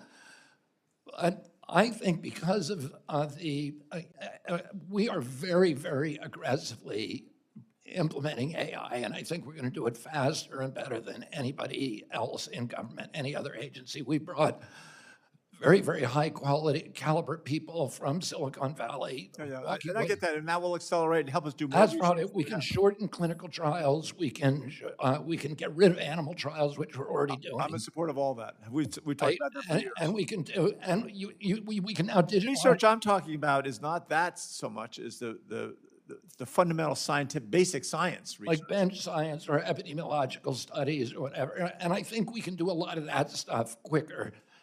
I'll take as much money as you give me and I'll spend it well. Well, I just want to make sure to urge you to be a fighter for more of that research, because there's a questioning of science right now within many in the White House, not everyone, but many in the White House. It really needs to be pushed back. And Senator Hawley, I'll sign on to that bill as well. Second question I've got, we have a lot of issues around wildfires in Colorado right now, and this is back to the NIOSH, the National Institute of Occupational Safety Health. That you mentioned that they kept them in Cleveland and I think somewhere in Pennsylvania. Pretty much everyone's laid off in Colorado. In Morgantown, yeah. Yeah, everyone's laid off in Colorado, and that the question really, and I think a couple have been ordered to be reinstated, but all the West is dealing with these, thousands, tens of thousands, probably hundreds of thousands of people out fighting fires. These are people risking their lives, walking away from their families every day.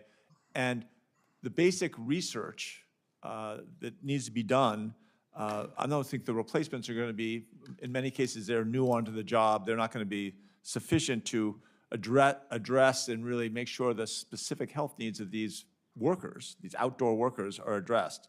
So the question is, how can you make sure that folks in Colorado, like firefighters, are able to do their jobs safely? I think a lot of the cuts that we're implementing now are painful cuts, and that they, they're cuts that are going to be difficult. But I think the president's position is that we're spending $2 trillion that we don't have, and we are taking from our children. And we've got to protect their rights to prosperity, to enrichment, to dignity, to choice. And, so. I've heard that argument, and I appreciate it. And I'm a voice of frugality, at least in my office, and try to push it around the Senate where it's allowed. But we're looking at a budget that's going to increase the deficit by who knows how much, $4 to $5 trillion, to take things like this that we know are successful, and not just for Colorado, but for almost every Western state, essential. And you're saving such a small amount of money for something that's so important. I just hope that you can push back on that a little bit, and someone's got to take a stand for these things that are minor financial benefits, but significant losses to how we provide safety for workers and our citizens.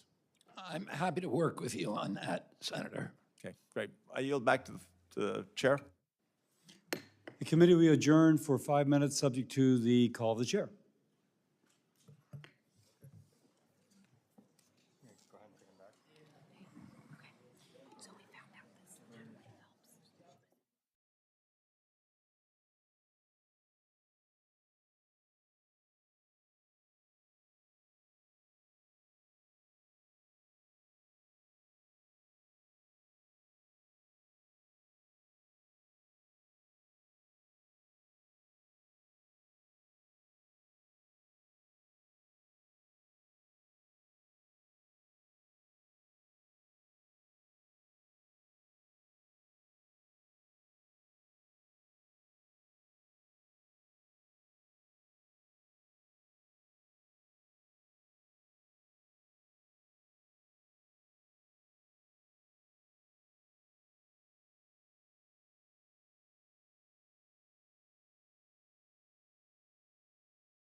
Senator Banks, you are next. Senator, can I just say one word? Yes, sir.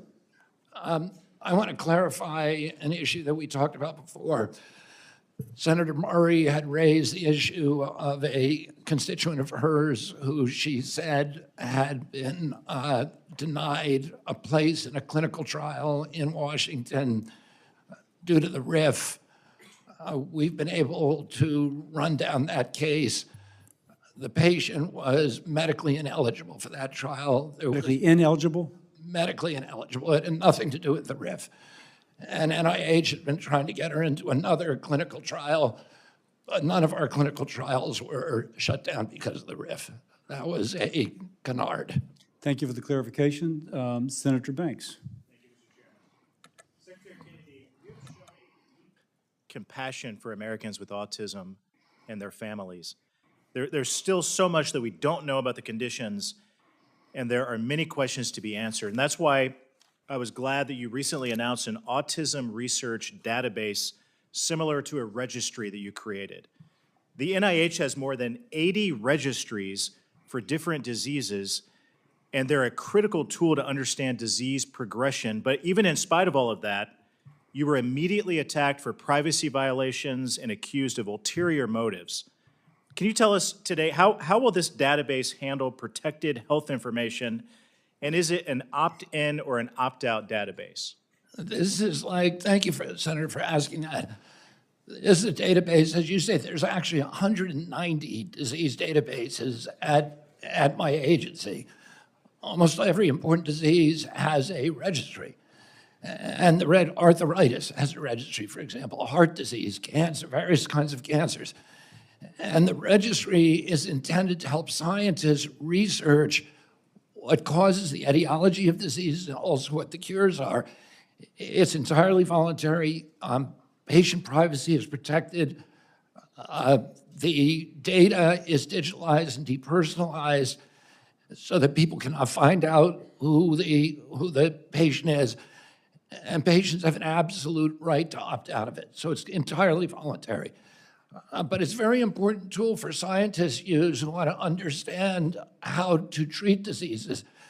If there's a number of people who've used, for example, chelation therapies on autism, and you can look at that, you can see what the outcomes were, or other kinds of therapies, microbiome treatments, all these various treatments that physicians and frontline treatment nurses and doctors are using across the country to address disease and find out which ones work and which ones don't. You've also been accused of assuming an environmental cause of autism and rejecting a genetic cause. Can we say that your critics are misrepresenting what you really believe? Well, I don't think, I think if my critics are saying that I reject a genetic cause, I think they're correct in the sense that the autism is an epidemic and the genes do not cause epidemics. They can contribute a vulnerability, but you need an environmental toxin. It's like cigarettes and smoking. Smoking cigarettes was killing 1 out of every 5 of its customers, the tobacco industry. That meant 4 out of 5 were survived. So there's a genetic component to the ones who got lung cancer and died. And that is a genetic vulnerability, but you also need an environmental toxin. You cannot have a sudden epidemic without an environmental exposure. Have you halted or redirected funding away from any pre-existing autism research? I am told, and I haven't done this calculation myself, but I'm told that there was a 20-to-1 research ratio for genetic cause of autism over the past 20 years at NIH.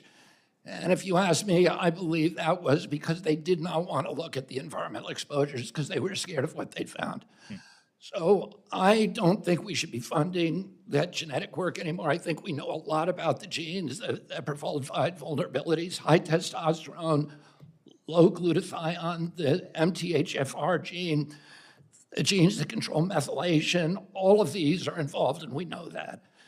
And what we really need to do now is to identify the environmental toxins. I appreciate greatly your attention and effort on that. Secretary Kennedy, we're importing a third of our medicines from China. It's a public health risk as well as a national security risk, and you and I discussed this in your confirmation hearing.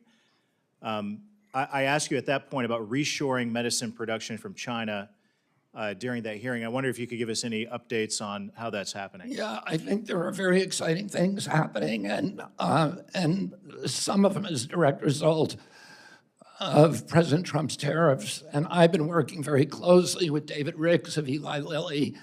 I think they've been the most aggressive of any of the pharmaceutical companies about answering President Trump's summons to onshore production. They have 9 facilities now that are breaking ground. And one of them, the API facility that they're breaking ground on, will be, I believe, the biggest API facility in the world. These are ingredients, active pharmaceutical ingredients.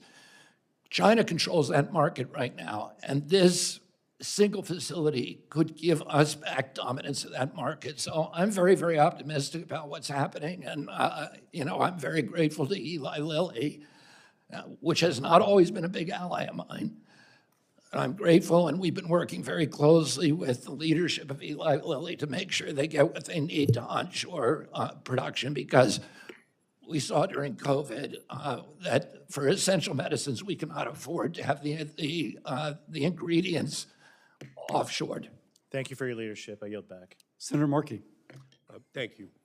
Mr. Secretary, all I've been hearing from you today is your defense of and advocacy for brutal cuts to Medicaid, brutal cuts to NIH research to find the cure for Alzheimer's and cancer and other diseases, brutal cuts to community health centers, brutal cuts to the CDC, the early warning system for diseases, and all to find the funding for tax cuts for billionaires and millionaires. That's all I've been hearing.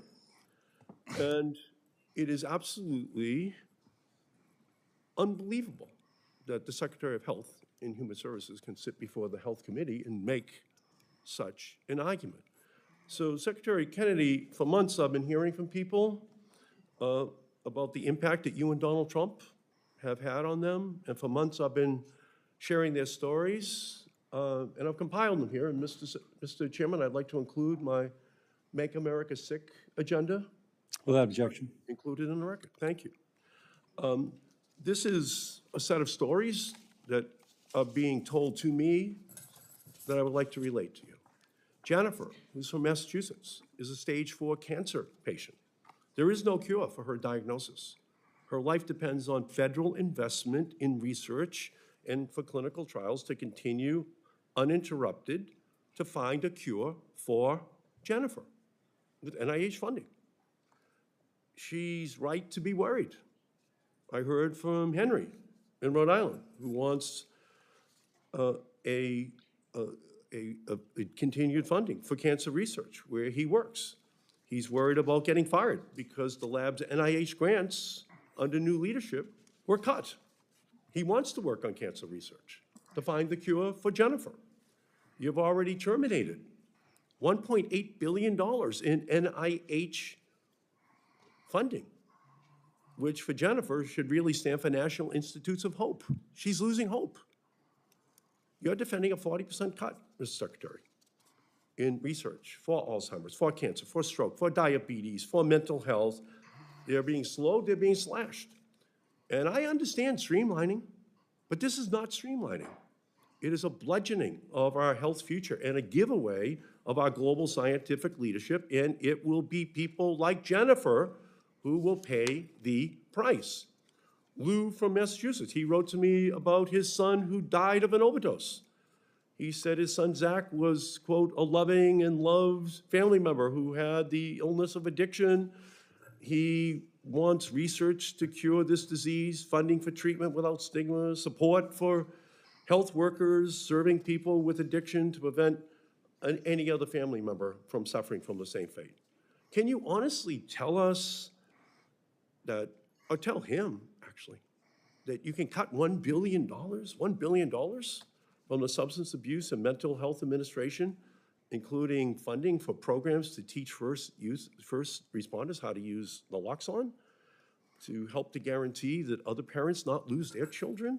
Can you honestly tell me that the cuts you have already made to addiction treatment across the country will make anyone healthier? How can you justify a $1 billion cut to substance abuse and mental health, Mr. Secretary? Senator Markey, you weren't here when I was talking earlier, but one of the things that I've talked about is that the budget for my agency increased by 38% over the Biden administration, and Americans got sicker, and more Americans overdosed, and more Americans died from cancer, and we have now an epidemic of colorectal cancers in our children, and the chronic disease rate has now gone up to 60%. The autism rate has dropped to 1 in 31 children, and all that money that was supposed to cure those diseases or avert them, none of it worked. All we need is leadership and a new vision, and I'm bringing that to my agency. Look at, and I'm realigning my agency. President Trump is negotiating with the Chinese about keeping fentanyl out of our country. Well, that's a good thing, isn't it? Well, in the meantime, we can't be cutting the programs for the people who are already suffering from opioid-related diseases. We can't cut the programs. Yes, it would be great if we could cut it. It'd be great if we could reduce it. While we're waiting for that to happen, why would we cut $1 billion from the programs that go to the families that have the substance abuse issues right now? Why would we cut it now before we get a solution to the problem? They need First of all, now. Most of the programs that support addiction, including naltrexone, Narcan, Suboxone, methadone, housing, we operate under SAMHSA 500 rehabs that give people access under Medicaid. We are keeping those intact. We have President Trump, because of his leadership, has dropped the fentanyl imports from this country because of his leadership at the border by 40%. So we're actually doing more with less, and we are going to continue to do that. And what I'm doing at my agency is I'm realigning all these perverse incentives that have driven up costs and driven down health. I'm realigning so that people can make money in this country and markets can make money. Look at 80,000 people died last year.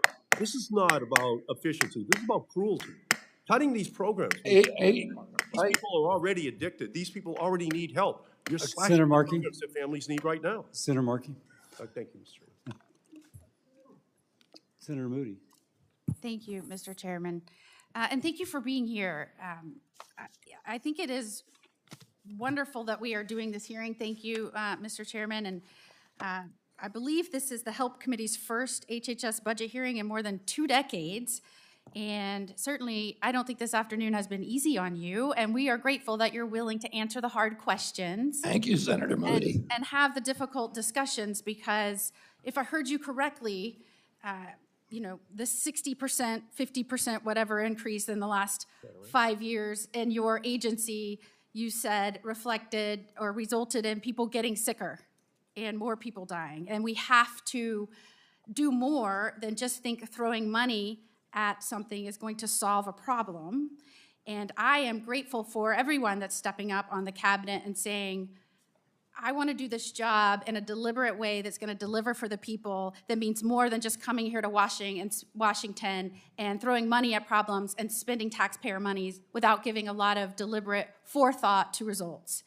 And I think that's what you've been trying to say here today, and I appreciate you tackling this, because not many people would want to brave this job, certainly at this moment in time. And as our nation is spiraling out of control and more debt, and more spending, we have got to be responsible for the future stability and success of this country. So thank you. I start there. I also note that in some of the numbers that we saw in this proposal, there wasn't much information in terms of asking for more money. I'm assuming that you're not asking for more money specifically related to the FDA, and I wanted to focus on a few things. And I believe your approach is probably going to be, how can we be better? How can we use the resources we have to do more for the American people, deliver on their health without spending more money? And one of those ways, I believe, in the FDA would be to tackle Chinese illicit vapes. I think 60% of their vape market that are in no way regulated. We have no idea what are in these things, chemical-ridden vapes all over the United States, being bought by all of our kids. I would ask that you dig into that and look at that. I know the FDA has been backlogged, and the excuses kept coming out on why they weren't following through and enforcing this thing. Meanwhile, we have more and more kids that are vaping these chemicals, and we have no idea what's in them. So would you look at that with your department using the resources that you're asking for today? Yeah, absolutely. We are looking at it right now. And during the Biden administration, the FDA slow-walked the approvals for U.S. vaping companies. And the U.S. vaping companies, in my view, were acting very responsibly. They were putting chips in their vapes that would make sure that young people could not use them. They were giving good information about addiction, and they had very extensive labels. They really went out of their way not to make it attractive to children. They were slow walked, so they're off the market. And in order to fill the vacuum, hundreds of Chinese companies came in with these colored, beautifully, attractively Sour grape, comic books, watermelons, all these flavors are targeted to kids. They have video games on the vapes that lure kids into addiction. So you're in and tune we with are that. we are gonna wipe them out. Thank you. We're gonna get rid of all of them. Thank you for that commitment. As a mother of a teenager, and on behalf of all moms of teenagers, I know that vaping was going on in some of even our elementary and middle schools. We thank you. Using the resources that are given to you, if we were just more deliberate and aggressive in what we're doing within the agency, I think we can make a huge difference. And I want to direct your attention to one more important issue. One of the things that drives me crazy is when nonsense regulations are on the books and they have no benefit whatsoever, but yet they're on the books and businesses are trying to comply with them. In our citrus industry, our orange juice producers, there is a regulation that requires a certain sugar content. It's called a BRIC standard. It doesn't affect quality or nutrition at all. In fact, our oranges now that are being produced in Florida produce slightly less sugar. But because of this arbitrary standard, producers of orange juice in Florida have now had to start importing from foreign companies and foreign nations oranges into our country to mix with our products to deliver orange juice. The standard, it doesn't affect quality or raise the sugar content in the orange juice. We want to lower the sugar content that's required by this regulation. I'm sure you would not disagree with that. No. But would you look into an interim final rule that would lower that slightly to save the orange juice industry domestically? Yeah, why don't you call Heather Flick, who's behind me, or Hannah Anderson this week, and we will act on that as quickly as we can. Again, using the resources we have, just being smarter in our approach, we can do a lot to save a once thriving industry. Thank you. Thank you. Senator Kim. Thank you, Chairman, Secretary. I wanted to just relay, I had a town hall, I had a fire captain show up to this town hall, somebody who worked at Ground Zero, and he is somebody who said he was diagnosed with cancer. He said he's on borrowed time, and he was livid, absolutely livid about what he said, the administration gutting the World Trade Center health program. And we've talked through some of these cuts that have happened before, some staff cuts, some maybe brought back on, the administrator cut. I just need to hear from you. I promised this fire captain I'd ask you about this. What in the world happened? Why was the staff cut for this program? What are we to expect going forward? I restored the staff to that program. But why was it cut to start with? It was, it was part of the overall budget cuts. Our agency was asked to make very, very serious budget cuts that were going to be painful, and some of them should not have been made, and that was one that should not have, and I reversed it. Were you unaware, or were you aware that the decision to cut NIOSH staff would cut that World Trade Center health program? Well, you know, my agency is the biggest agency in government. It's twice the size of the Pentagon. It represents about 20% of the U.S. economy. We have hundreds of institutes and sub-agencies. We try to be as careful as we can about what we cut and what we didn't. We made a couple of mistakes. No, I don't That think was you one. were trying to be as careful as you can. I mean, that's the problem that we've seen by rushing these decisions. You know, this was, I know, early in your time there. Senator, I understand. I understand that if you look at this from a distance, you'd say, why don't you just do this surgically and cut one person at a time? This agency has grown so big, so fast, and everybody who comes in says, I'm going to cut it down, and nobody's been able to do it. And there was an understanding that the longer that you wait, the more the inertia kicks in. And we had to act quickly so that we can do something for the American people that is lasting. And we understood that there would be some mistakes made and that we would go back and reverse them when they were made. But it was more important to do decisive action quickly that could eliminate the metastasizing of this agency to, you know, which was growing and growing as our health declined. So where is this going to land now? Can you tell us right now that the staffing of the World Trade Center Health Program will go back to where it was before you became secretary? That program will continue. There will be continuity in that program. That's Continue, yes, but at full strength of where it was before you were secretary? The program itself will continue. Well, look, the fire captain also raised this issue about the National Firefighter Cancer Registry, also something I promised him I'd ask you about. Why was that shut down? Cancer, I don't know about that. You don't know about this? No. Okay, well, look, what I'll just tell you is... I'm happy to work with you on it, though. There's a National Firefighter Cancer Registry, and this is something that's part of NIOSH.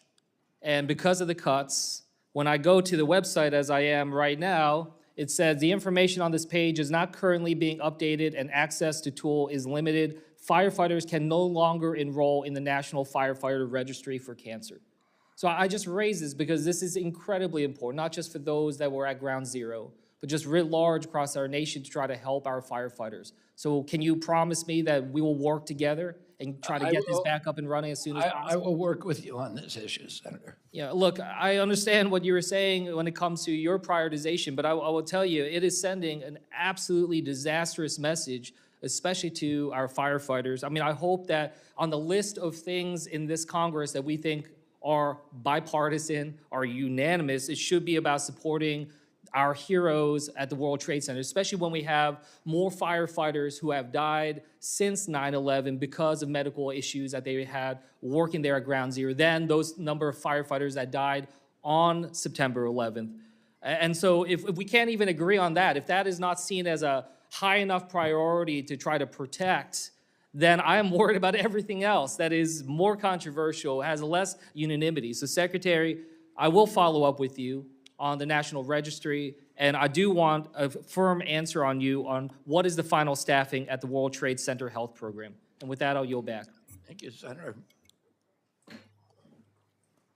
Senator Murray has returned. She's asked a request for 30 seconds to respond to what the Secretary had responded to her.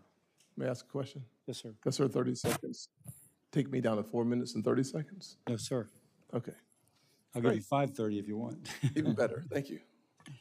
Mr. Chairman, thank you for accommodating and letting me speak here because Secretary Kennedy came back and said that my constituent that I spoke about earlier was not delayed by staffing cuts. First off, she is already enrolled in that clinical trial. It's not a question of eligibility.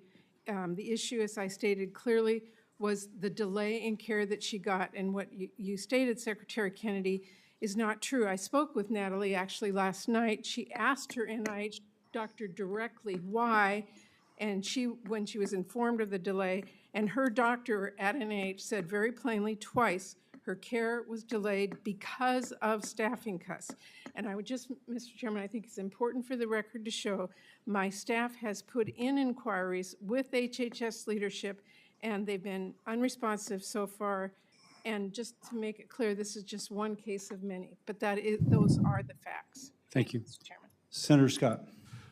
Thank you, Mr. Chairman. Thank you, Secretary Kennedy, for being here with us today. I oftentimes hear you say the quote, happy to work with you. And I will say that you said it to Senator Kennedy, and as a person who's asked you to work on a number of topics, when you say happy to work with you, you've actually been a man of your word. And I truly appreciate that. We talked about the importance of sickle cell anemia and the research being done, and I invited you down to South Carolina, and you took me up on my offer. You came last month, and I really appreciate you taking the time and investing the energy to talk about an issue that's critical to so many folks, specifically African Americans. And as a guy that is thankful that we are working to eliminate diversity, equity, and inclusion in the federal government, I do not want some folks to think that all things racial are somehow DEI. And frankly, sickle cell anemia is a classic example of something that has a racial nexus, but it's not diversity, equity, and inclusion. It's just a basic fact that African Americans, 99.9% of the time, are the folks that are suffering through sickle cell anemia. And frankly, if you go beyond sickle cell anemia, you find other diseases that have a consistent presence in minority communities. And to that end, I think it's really important that we continue to work together on building on issues impacting minority and other communities.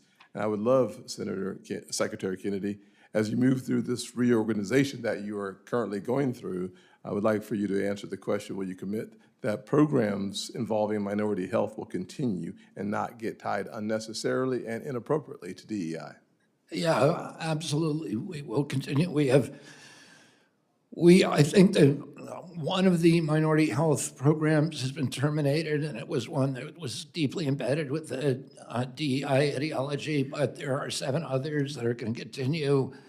I want to thank you for inviting me down to South Carolina. That was a wonderful trip. It was really, I got to witness a microcosm, a template for how medicine ought to be working. Yes.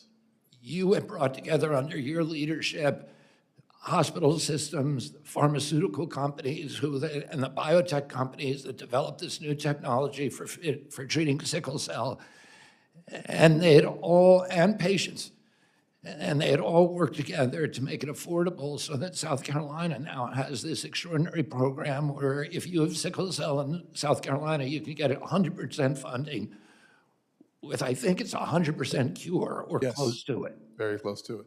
Thank you. I'll just ask the 2 questions as opposed to asking the preliminary to the questions. For all the parents of children with sickle cell, can you please just reassure them that the Administration of Health for America will work on sickle cell and addressing minority health issues? It's a simple yes or no.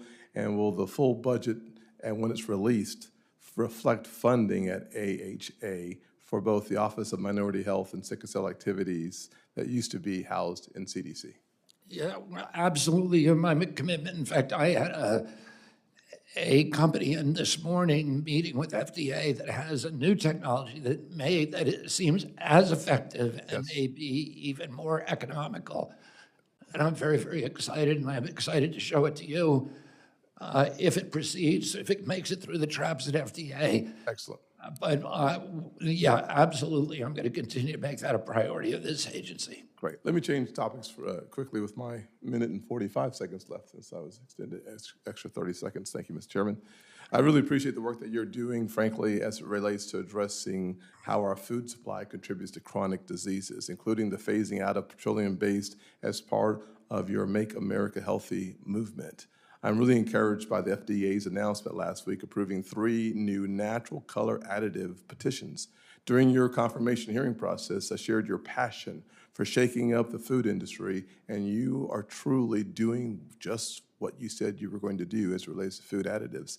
Because of your bold actions at HHS regarding petroleum-based food additives, the food industry responded by getting rid of these dyes in favor of natural alternatives. Thank you for your work in bringing healthier food options for our kids. Can you talk about how you will use your position to continue to build on your work eliminating artificial food dyes to further improve the quality of food sold to Americans in our quest to make Americans healthier? Yeah, I mean, one of the big areas of neglect has been linking specific food additives and food processes to the chronic disease epidemic. The NIH has neglected that area of study. It is now the central focus of NIH. It's going to be looking at, and FDA, looking at ultra-processed foods, at sugars, and the 10,000 additives that are in our food that are in nobody else's food in the world, and looking at the impact so that we can put accurate labeling on, and when they're really dangerous, we can revoke their authorizations under GRAS. Thank you, sir. Thank you, Chairman Cassidy, Ranking Member Sanders, and welcome, Mr. Secretary. I have nothing personal against you. I don't even know you. But what I do know, as the former Deputy Secretary of Health and Social Services in Delaware, is how important your agency is to the lives of so many people in our country. During the confirmation, your confusion of Medicaid versus Medicare did not instill a lot of confidence.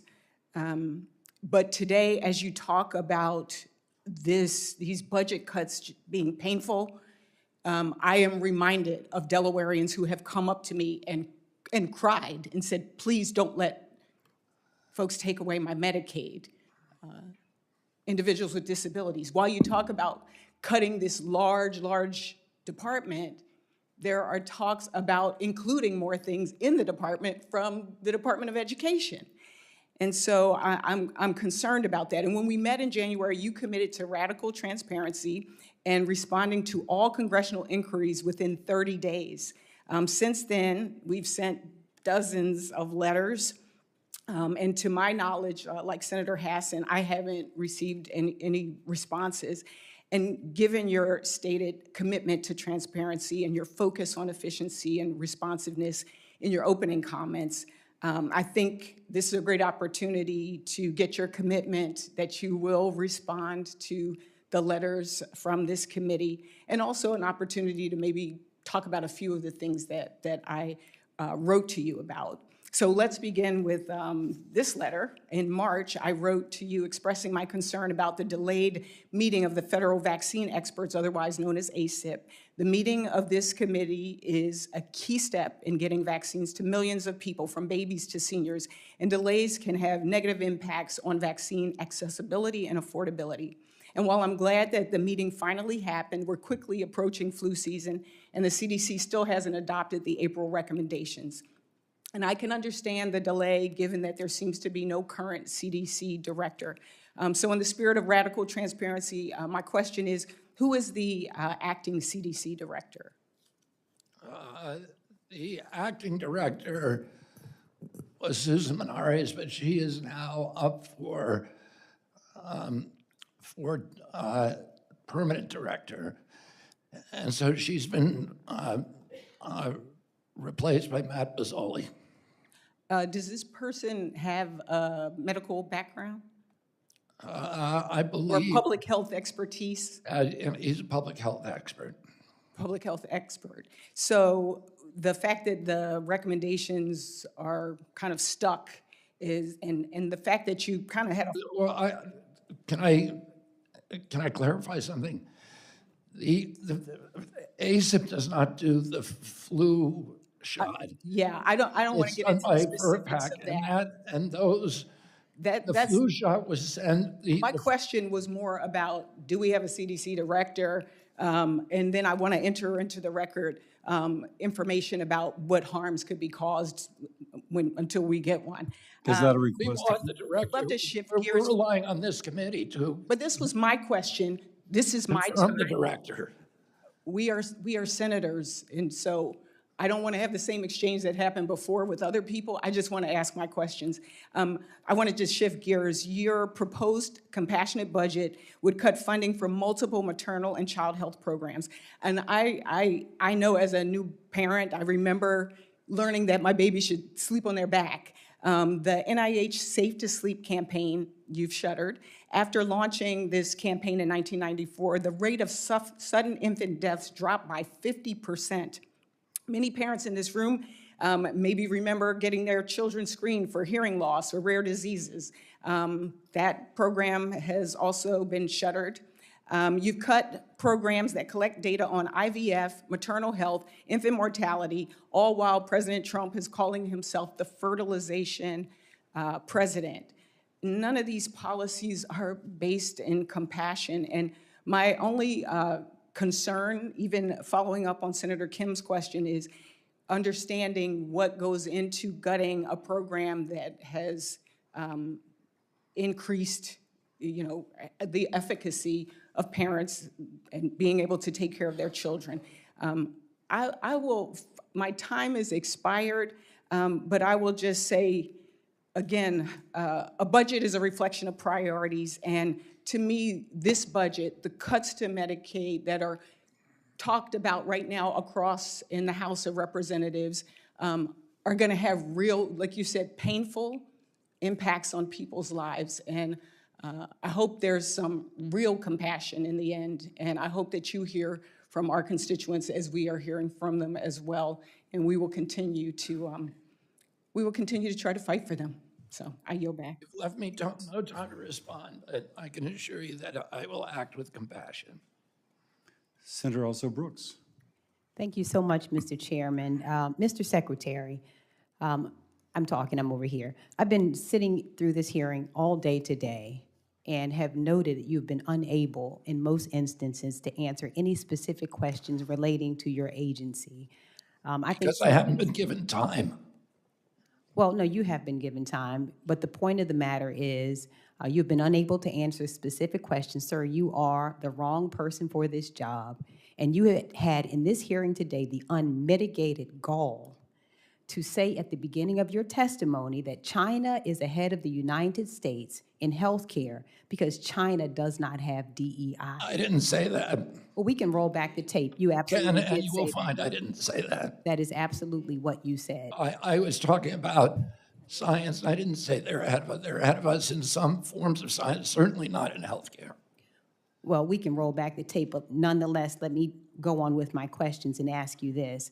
You just heard about the Safe to Sleep campaign, and you have made cuts. You made it very clear here today. You have no knowledge whatsoever of the absolutely amazing scientists and researchers who you have callously fired.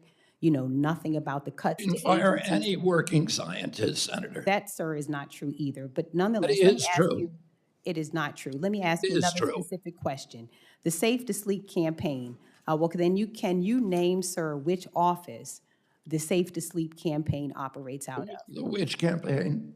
Well, that's the one that the senator just asked you about 2 minutes ago that prevents babies from dying in their sleep. A 30-year program inside your agency. You would agree that it's important. I think it's part of HRSA or ACF. It's ACF. No, actually, it's in Health and Human Services. Yeah. And I think, and again, No, they're all within Health and Human Services, but the subdivision is ACF.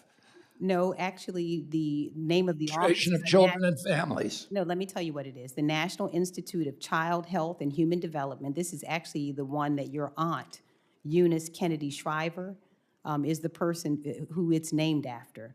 And you noted just a moment ago, the senator reminded you that although this is a very important agency, prevents babies from dying, this is the same one you fired every single person in this office as of April the 1st. It is also, as I said, there were no working scientists fired during the RIF. We can bring you that information later, but because what you just said is not true. Well, then the question also is, in addition to firing the individuals who make sure babies don't die in their sleep, why did you cut funding and staff from the CDC's National Center on Birth Defects and Developmental Disabilities, which supports the Special Olympics? Was that a mistake? I've heard you say you've made some mistakes today. Was that also a mistake? We switched those programs to the Administration for Healthy America. They have not been cut. Well, the funding has been cut, and this is one that oversaw the Special Olympics. Are you aware of that? We have not cut the Special Olympics. you've cut the funding, and you also dismantled the Division of Reproductive Health and Women's Health and Fertility. You're aware of that, right?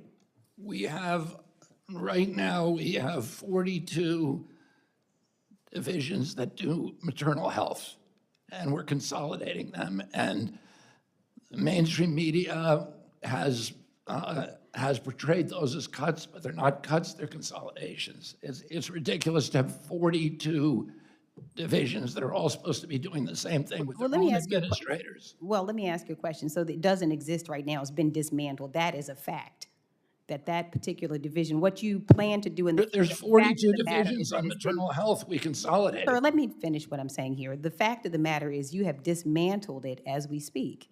And are you aware, what does the assisted reproductive technology mean to you? Are you familiar with that? Are you talking about IVF? Well, it's assisted reproductive technology. It's a division. Do you know what it does? Is it part of NIH?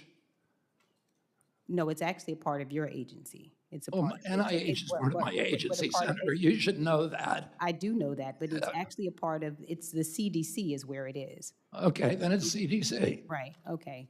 Let me just ask you, and again, these are all of the things you seem unfamiliar with, the ones, the programs that you've cut. You're unfamiliar with my agency, that NIH and CDC are part of HHS. Oh, I absolutely know. NIH is in my county. I was there this past weekend with the I know that. researchers that you have fired. So I absolutely know where NIH is, sir, and don't need any help from you in knowing that. I see the time. Thank you. Senator Blunt Rochester, did you have something you wanted in the record? You mentioned something but didn't formally ask, and I want to make sure. Yes, Mr. Chairman, I'd like to introduce this into the record. It is, the CDC has no acting director, sources confirmed. Without objection, it's entered into the record. Thank you so Senator much. Sanders.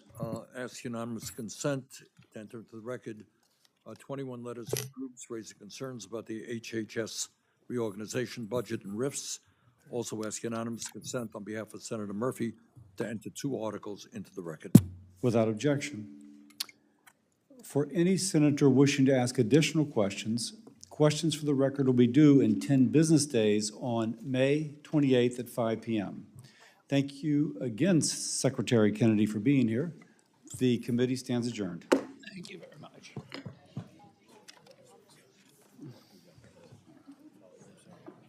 Yeah, but I think it's going to be.